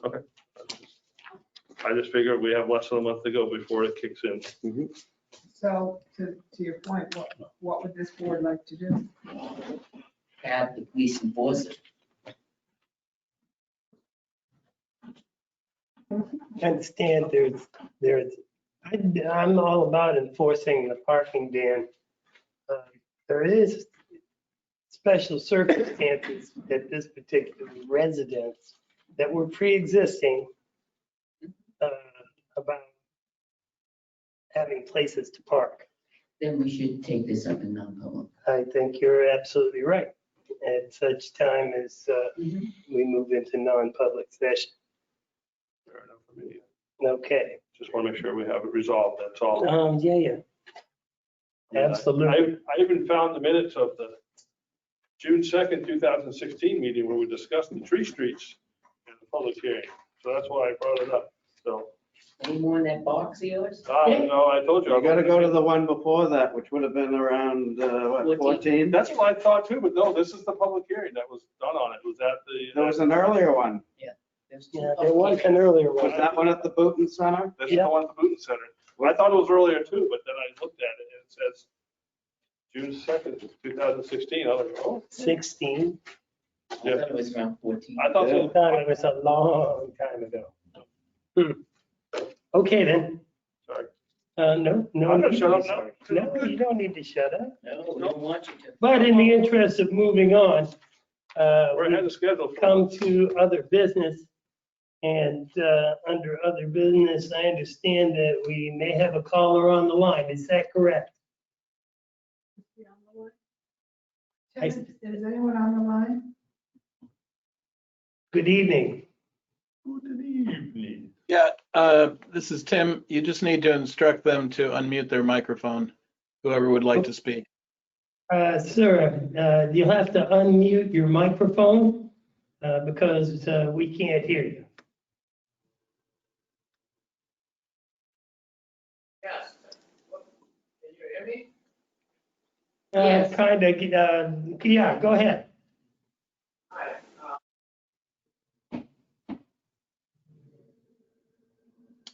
No, you cut out again. He muted his microphone. There he Tom. goes. How about now? Okay, now you're talking. Okay. I'll start over. I hadn't gotten very far. My name's Tom Mead. I'm a resident of Tilton at Okay, out again. You're on here. Turn that off then. Okay. I think he's getting it worked out. Okay, yeah, I can hear the conversation going. Ready? Yep.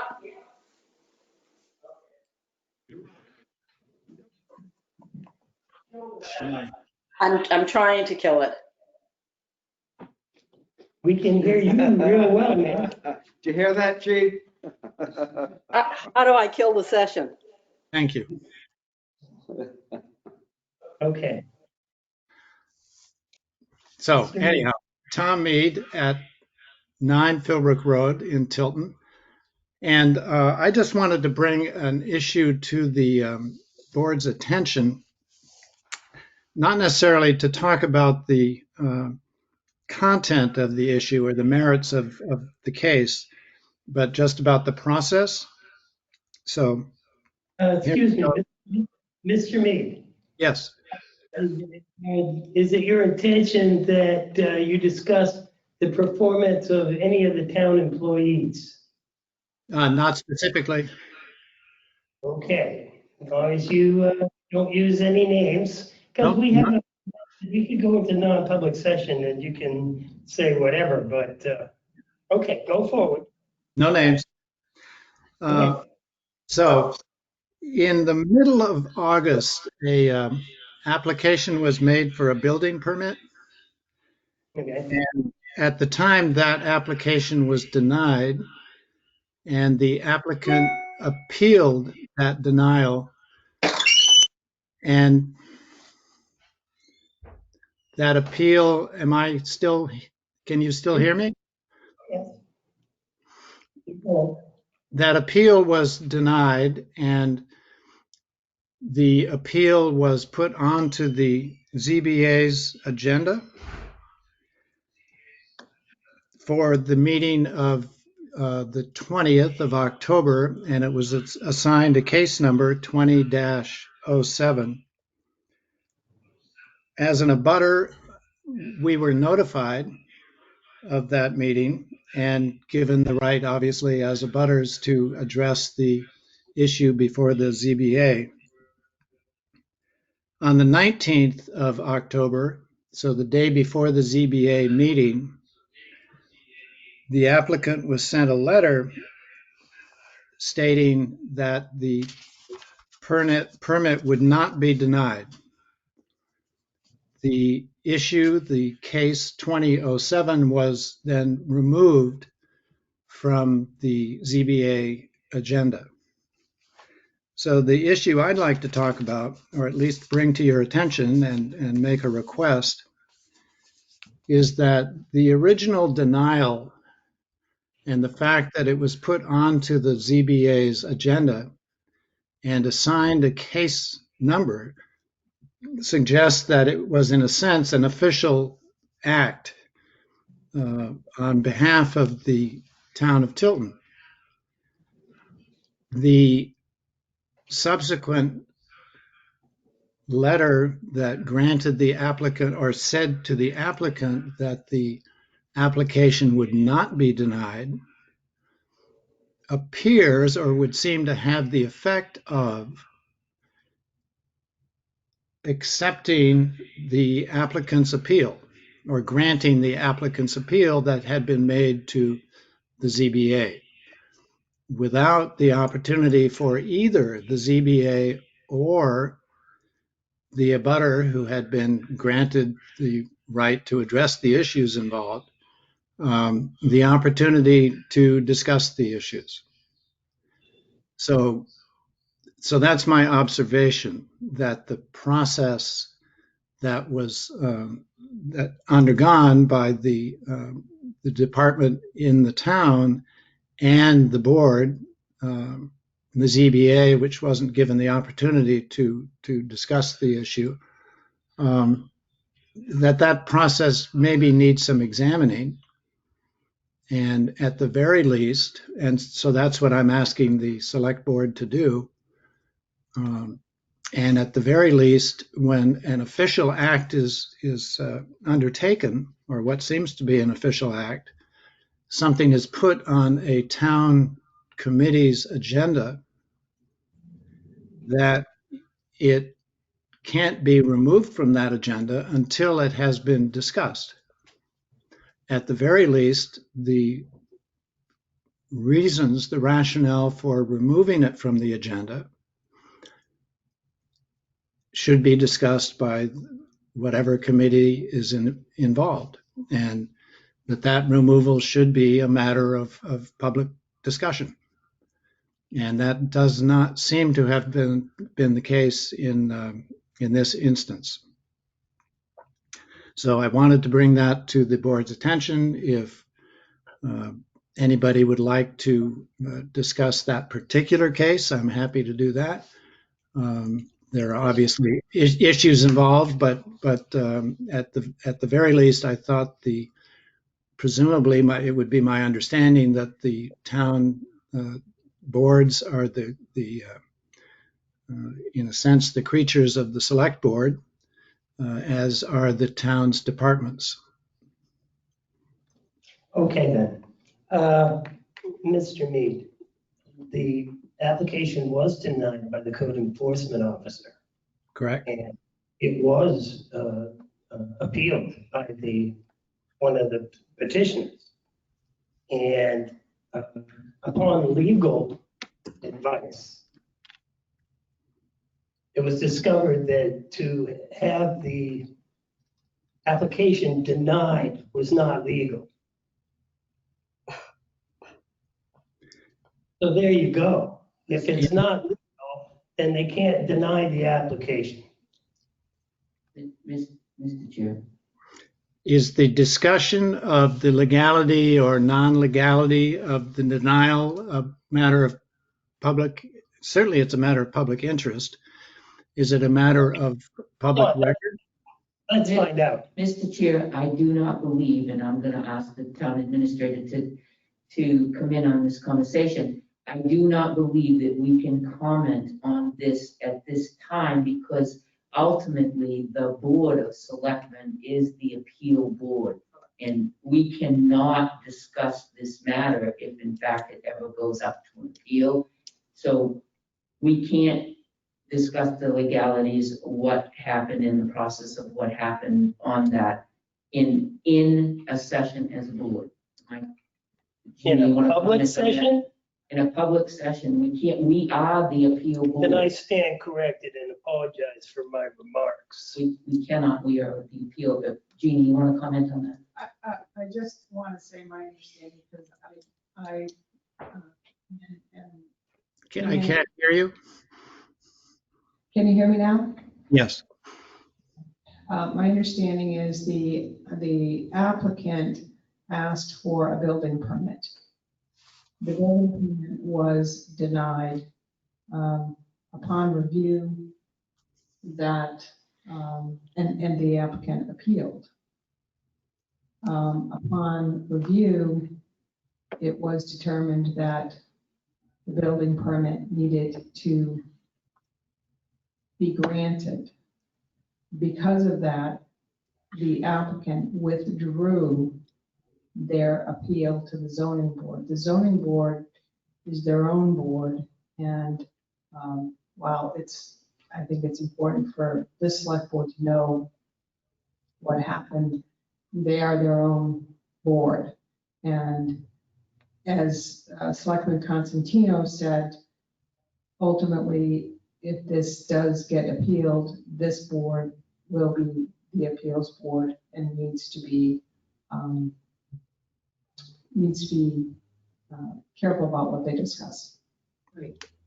Can't some, However, we can say to Mr. Mead that his comments about the process in which he's discussing now, we can take under advisement and ask the town administrator follow through with our town attorney and see if that process was correct or not, and perhaps maybe get back to Mr. Mead on that. I can do that, if that's what the board would like. Yeah, that works for us.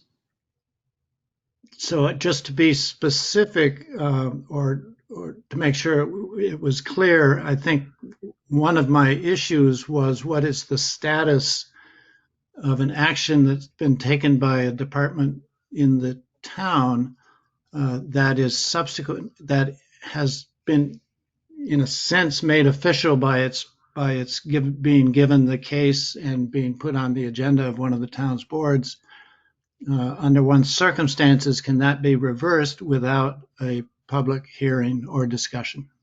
Well, the applicant has the right to withdraw, and that's exactly what the applicant did. That was their choice. That was not a reversal done by the board, the ZBA board, or the department. It was the applicant's choice to withdraw, and that's what they do.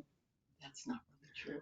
The information that I was given did not mention that the applicant had withdrawn the application. In fact, the letter that I received from the town department said that the application would not be denied. Well, I think you're talking about the building permit. So the building permit would not be denied. Then I'm not sure what the application that was withdrawn is. The application was not withdrawn, the appeal was Right, they withdrawn. were appealing the denial of the building permit. So it was not an application that was withdrawn, it was the appeal that was withdrawn.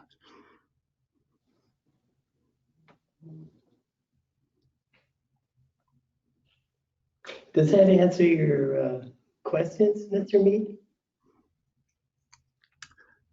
I guess I would be interested in anything that would actually, I presume a withdrawal of an appeal is a matter of public record. I don't know, it's never come up in my world, but I would imagine you're right. It may be, but what we're trying to tell you is that we cannot openly talk about this if in fact you appeal it. We are the appeals board that you're going to appeal it to. So, I understand, but my question is, if the applicant withdrew the appeal to the to the zoning board, the ZBA, is that request to withdraw the appeal a matter of public record? I'm sure I it think is. so, yes. So if I call the town department and ask for that record, that will be provided. It may or may not, well, there's gotta be some note of it. Maybe the applicant just called in and said, I want to draw my appeal. But there would still have to be some mention somewhere that that had happened. And And that would be, presumably somewhat contemporaneous with that phone call. I would imagine, but I can't guarantee that either. Because, hey, I'm not the one looking for this information, but I'm sure they will take care of you to the best of their ability. And Selectman Fogg has a comment. I don't believe the Board of Selectmen is the judge. The Board of Selectmen will appeal their decision to the ZBA, ask them to reconsider. They have the choice to accept or say pound sand, at which case then we have the right to go to Superior Court. Now, my question would be, wouldn't an aggrieved abutter have the same rights as the town does on a case? I'm not an attorney, and I'd like whoever made that suggestion that you Mhm. let me ask the attorney if the process was followed, Mhm. and then come back. Mhm. Absolutely, I'm good with that. And also, we'll also get back to Mr. Mead at that time. Yes. Okay. And I would, if you wouldn't mind asking, I would be interested in a description of what that policy is. Which policy specifically, sir? Well, I think what was just stated was that you were going to go to the town attorney and ask him whether or not the policy was followed. Process. The process, the procedures. Okay, then I would be interested in what those procedures are. Presumably, that's also a matter of record. Well, it wouldn't be a matter of record because it's an attorney-client to the Board of Selectmen at that point. If the attorney says, yes, we can release it, absolutely. Okay, but presumably there's a procedure for requesting to withdraw an appeal. Personally, you're asking me questions I don't have answers to, and all I can say is I would prefer to ask the attorney and find out what he says. I can't answer those questions. Right. We don't want anything back, Mr. Mead, but we want to get the right answers to you. Yep. Okay. Well, I trust that everybody's acting in good faith, so I'll look forward to seeing the response. Okay, then. Thank you ever so much for calling in this evening. Thanks, All right. Mr. Thank you. Okay. The next thing is, well, we're still under other business. And, I could be really quick. okay, let's do you before the, So I was, Who said that one?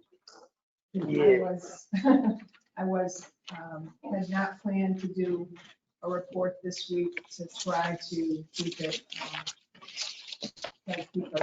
us on time. As you know, the finance director has some more information he's got to gather, so I am going to, and I've given you a written report, but there are some things that need to be done. The first is the agreement for Advantage signs for the new police department sign. I have that agreement, and they have signed it. We have all the necessary paperwork. I'm gonna hand this to you and ask you if you could vote to sign it and then sign it. Motion to sign the agreement for Advantage Signs for the new police department contract. Is there a second? Second. We have a motion and a second. Is there any discussion? It's like, what is it? This The is the sign. Advantage Sign contract for the new sign at the police department, the new police department. Out at the street. And that's what we approved, Yes, everything? Yeah. this is the contract between us and the Advantage Sign. Any other question? Okay, hearing none. All those in favor, please say aye. Aye. Opposed? The motion carries. Okay, so while you are passing that around and signing it, I'll go on to the next one. The next is the listing agreement for the current police department. It has one signature that needs 6 places to sign. I still need to, if you look at it, you're going to see the disclosure report. It's not completed. I need to do that, but I would like to have you go ahead and sign this so I can work on it next week and get it out. Otherwise, we're going to wait another full week. But if that's what you want to do, we can do that. Motion that we subrogate our authority for the chair to sign the listing agreement for the current police station. Is there a second? Second that. We have a motion and a second. Is there any discussion? Hearing none. All those in favor, please say aye. Aye. Aye. Opposed? Right, and just to let you know that Mr. Gagny has made arrangements to do a walkthrough of the property tomorrow with the chief. He's going to do photos of the interior and exterior, as well as a 3D tour and floor plans. And we are in the process of getting some other documentation together for him, but this seems to be moving along pretty well. And the listing agreement does have everything that was agreed to in the scope, which is the listing price, the percentage, and the term of the contract. Can I ask something? I don't know if it's the right thing to ask, but can we just make sure that the chief reviews the pictures before they go online, so to make sure that we're not revealing any information about the police station? But, yeah, I would think that he's going to go along with them. Okay. Good point. Just want to get it on the record. All right, the next issue is health trust return of surplus. We are getting $24,911.24 back. We can take that as a contribution holiday or accept a check. Tim and I are both recommending that we take the contribution holiday. Basically, what that will do is be applied, I believe it's to our December invoice.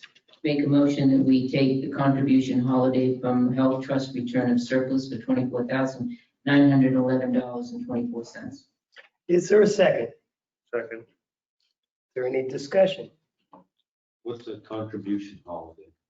It's just Money. paid to the next It's bill. applied to the December invoice, so it reduces the amount of the invoice.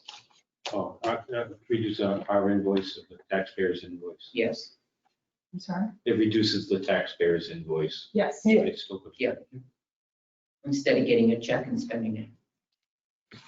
Jeannie, is there an option to kick it into January so it goes on to the next tax year's bill instead of this year's, pay this year's with money in our budget? That's Or is- interesting. Tim, are you listening?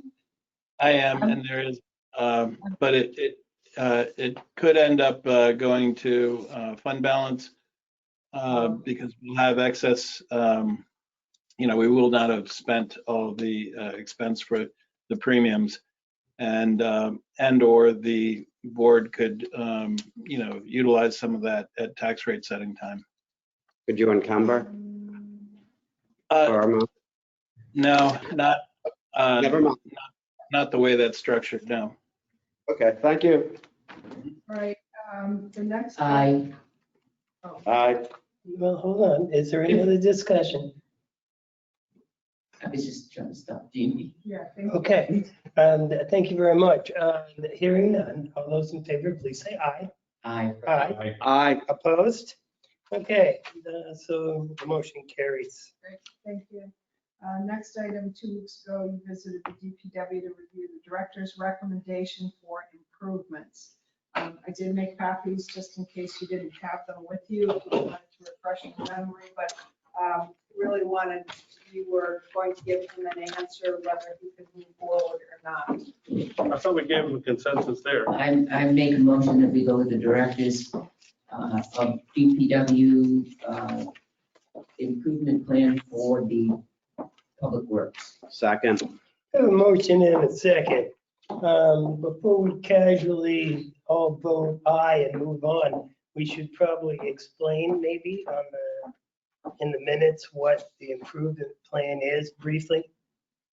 How are you gonna explain Do it? we attach this to the minutes? Well, yeah, you attach it to your We minutes. could and it can attach it to the PDF. minutes and just let me say that instead of driving in front of the dumpsters, you'll be driving in back of the dumpsters. And if you want answers to this, you should stop by the Public Works garage and talk to Kevin, because he's a really friendly guy and he would love to show you around. Thank you very much. Kevin. Boop, boop, boop, boop. That's Kevin going under the bus. Yep. No, but thank you to Kevin for this plan, because I think it's gonna streamline stuff. I'll hold it up, but I know you can't see it. Okay, we have a motion and a second, and thank you, Pat. Is there any other discussion? All right, hearing none. All those in favor, please say aye. Opposed? The motion carries. Great. The next item is the formal dedication for the Rogers donation of land, timetable Maple land. Looks unlikely that it's going to happen this year. We'd like to get the sign installed before the ground freezes. I went over the site with Kevin and we kind of found a location that we thought was suitable. It's near the statue, away from the sidewalk. I don't know if this board wants to weigh in on that, or if you're good with what we're proposing, which is, near the statue, away from the sidewalk. And I've got a picture of the sign, if anyone hasn't seen that. It's in my office. It's very heavy. I was gonna try to bring it up. Oh, the sign's here. So, and it's in my office if you want to look at it. Clunk. Yeah, it weighs a lot. Goes right through the floor. So I don't know how the board feels about that. I make a motion to approve the proposed installation marker for timetable Maple land. We don't have a name for that, do we? Second. We have a motion and a second. The name is unimportant. Is there any other discussion? Hearing none. All those in favor say aye. Aye. Opposed? Motion carries. Next item, Tim and I both met with the representatives of Aflac Insurance. They approached us a while back to see if we had any interest in providing additional insurance opportunities for our employees. Things like short-term disability, you all have a packet or should have a packet. Things like additional insurance opportunities for short-term disability, cancer coverage, et cetera. It is a benefit that we can offer to our employees without any cost to the town. And if you were agreeable, they would make a presentation in full. This also applies to elected and appointed officials who receive stipends. They only need 3 people to make a group. And looking for the board to let me know if this is something that we can move forward with. I think it's a win-win for everyone. Peter, I don't see a problem. okay, John, No, Eric, Nope. I mean, I don't see a problem. Sorry, I'm not saying no. For thought there was another Pando. Tim, did you want to say anything since you met with these guys too? Caught him off guard. He's You not there. did catch me off guard, yes. Yeah, no, I think it's wonderful. They've got a great portfolio of benefits. that will not cost the town any money and may be very useful for not only employees, but also elected officials. Is it a reasonable cost to the employees? I haven't read it, so They can pick and choose. choose different Yeah. levels. And I would say yes, right, Tim? Yes, I would agree. There's only one plan that, which is essentially the supplemental disability that is, that you need to stay on. Once you're on for a year. The other ones, and that's an IRS issue. The other ones, you could go on, and if you didn't like it, you could come off of it a month, on any given month. So, so it's very flexible as well. And it shouldn't burden administratively either Jeannie nor anyone else here, myself included, from the description and the discussion that we had with them. Awesome. No cost to the town. No, I know, but just, Well, it's a cost to the employee, but no cost to the town. Right.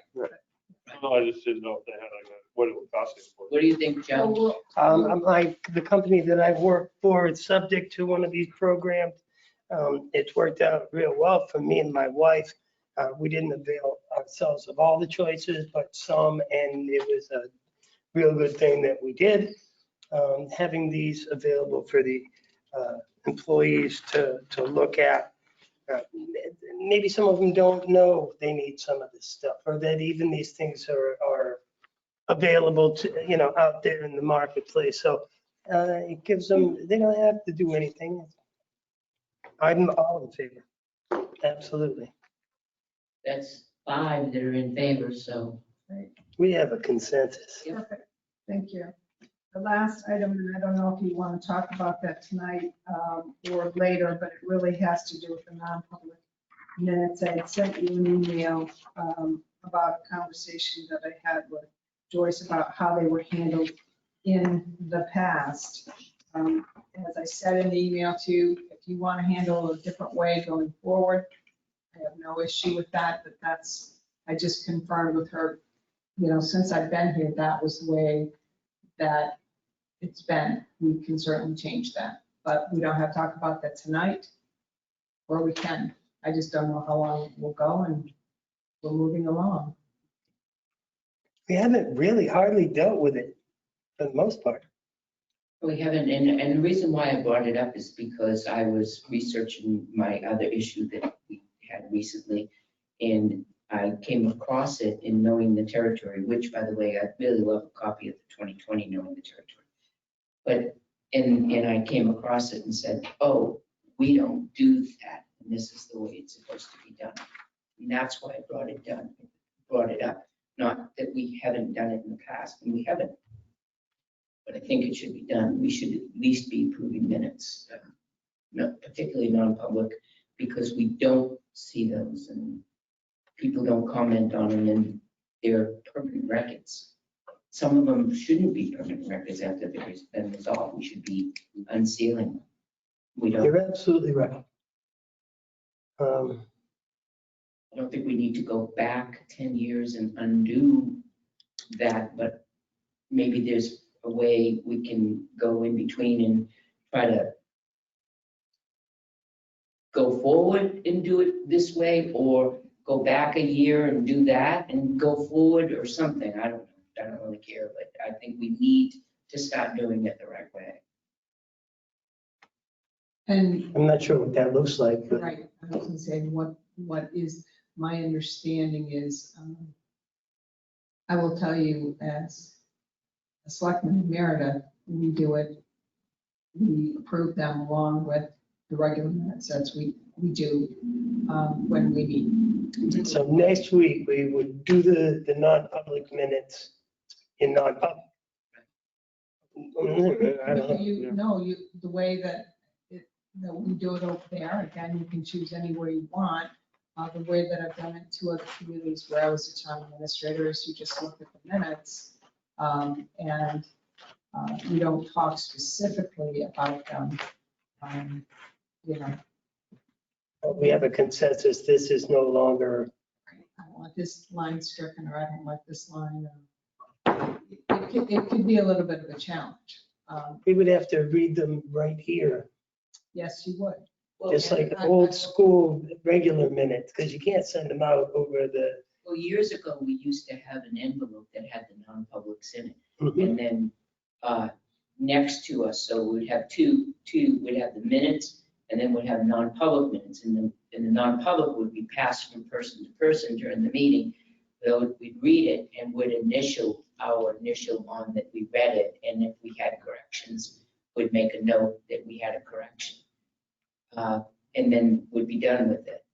And that's what that's what we did years ago, the same night, but it would be in an envelope and it was, and we'd initial it. And then we'd That put it right didn't, back in but the that envelope. didn't release it to the general public Well, it won't necessarily. release it until the matters are resolved. That's what we have to So decide. that would be a Gail thing because, so Gail has a list of all the non-publics by title. Right. So let's say we have non-publics, non-public meeting, just hypothetical, non-public meetings pertaining to the new police building until matters are resolved. So she has a list that says new police building, new police building, new police building, non-public. So she would go, that would be her responsibility to go back and say, I think the selectmen need to readdress this because this matter has been resolved now. And so in front of us, we would have non-publics that should be unsealed. Right, so I think we're talking about two different things. And when I've been here 2 years, and the time I've been here, we've done this once. You asked for us to periodically, Gail and I, to look at the non-publics and decide from the titles what could be unsealed. We've done that once. Gail and I are continue to periodically look at those and say, okay, we can bring this forward. That hasn't happened since the first time. We continue to look at that. That's one separate issue. And that probably will change going forward if you decide that every meeting you want to review non-publics as well. Because you wouldn't have to go back. And I understand from Joyce, what she used to do is bring you a stack of past non-publics that you would go through. It wouldn't be every week, but a stack periodically of non-publics, so. And would look through them. The envelope, yeah, and you initial the outside. So you tell me what you want to do. You want to do them every week or periodically?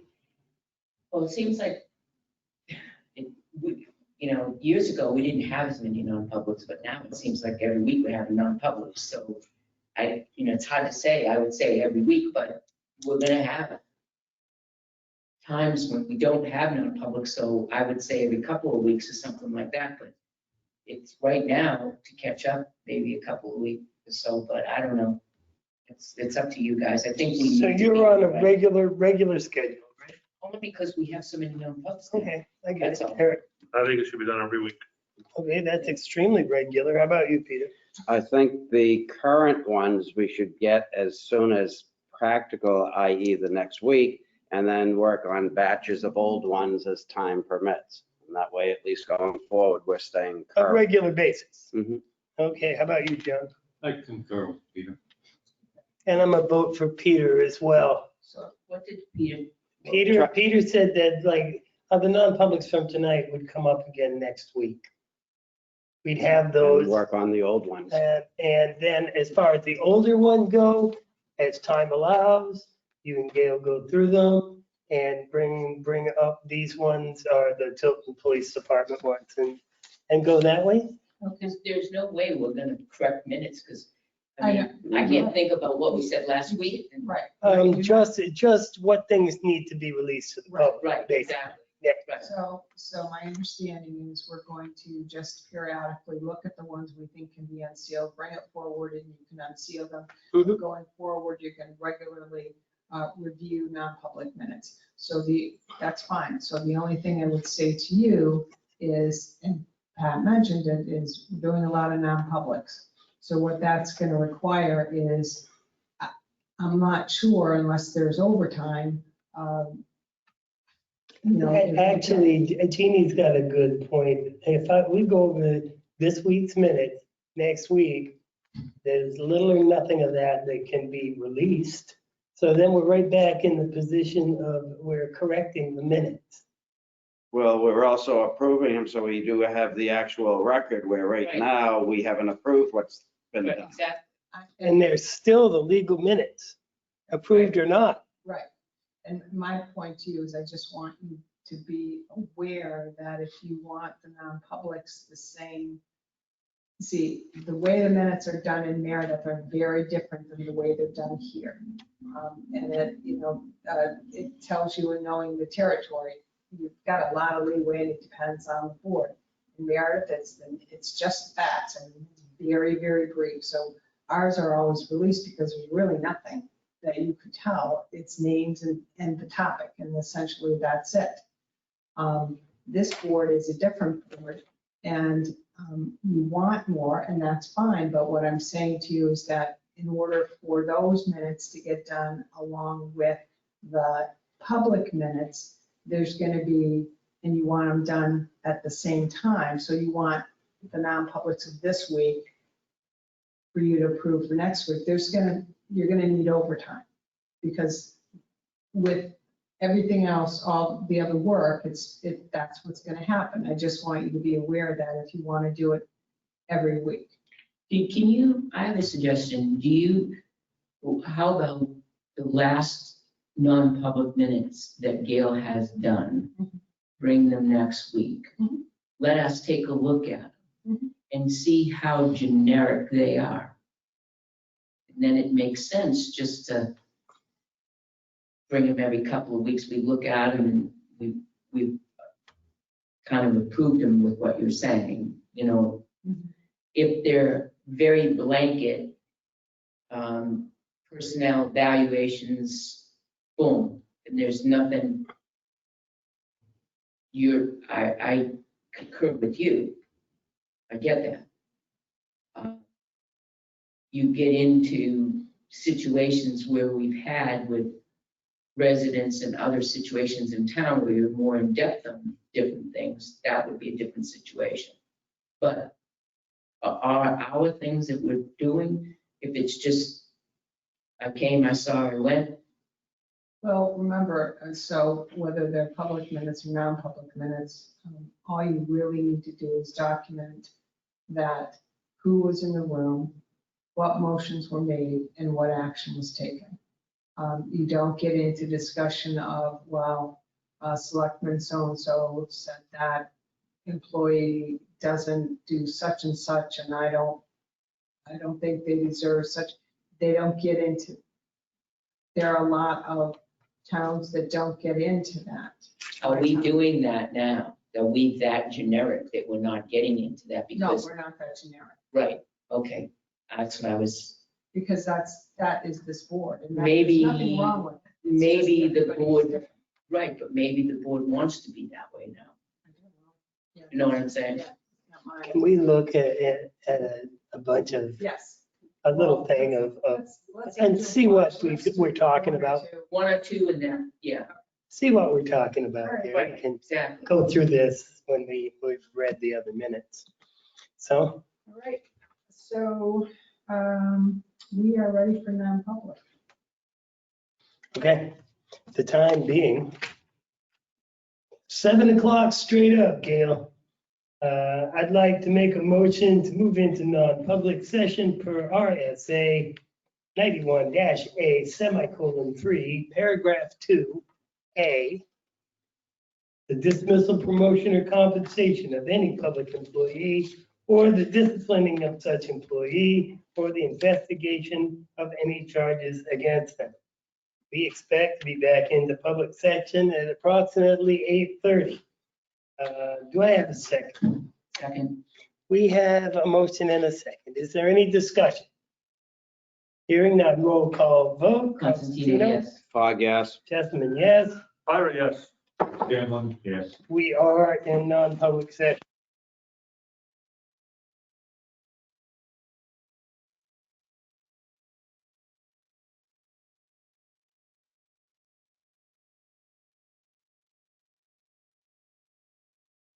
This conference will now be recorded.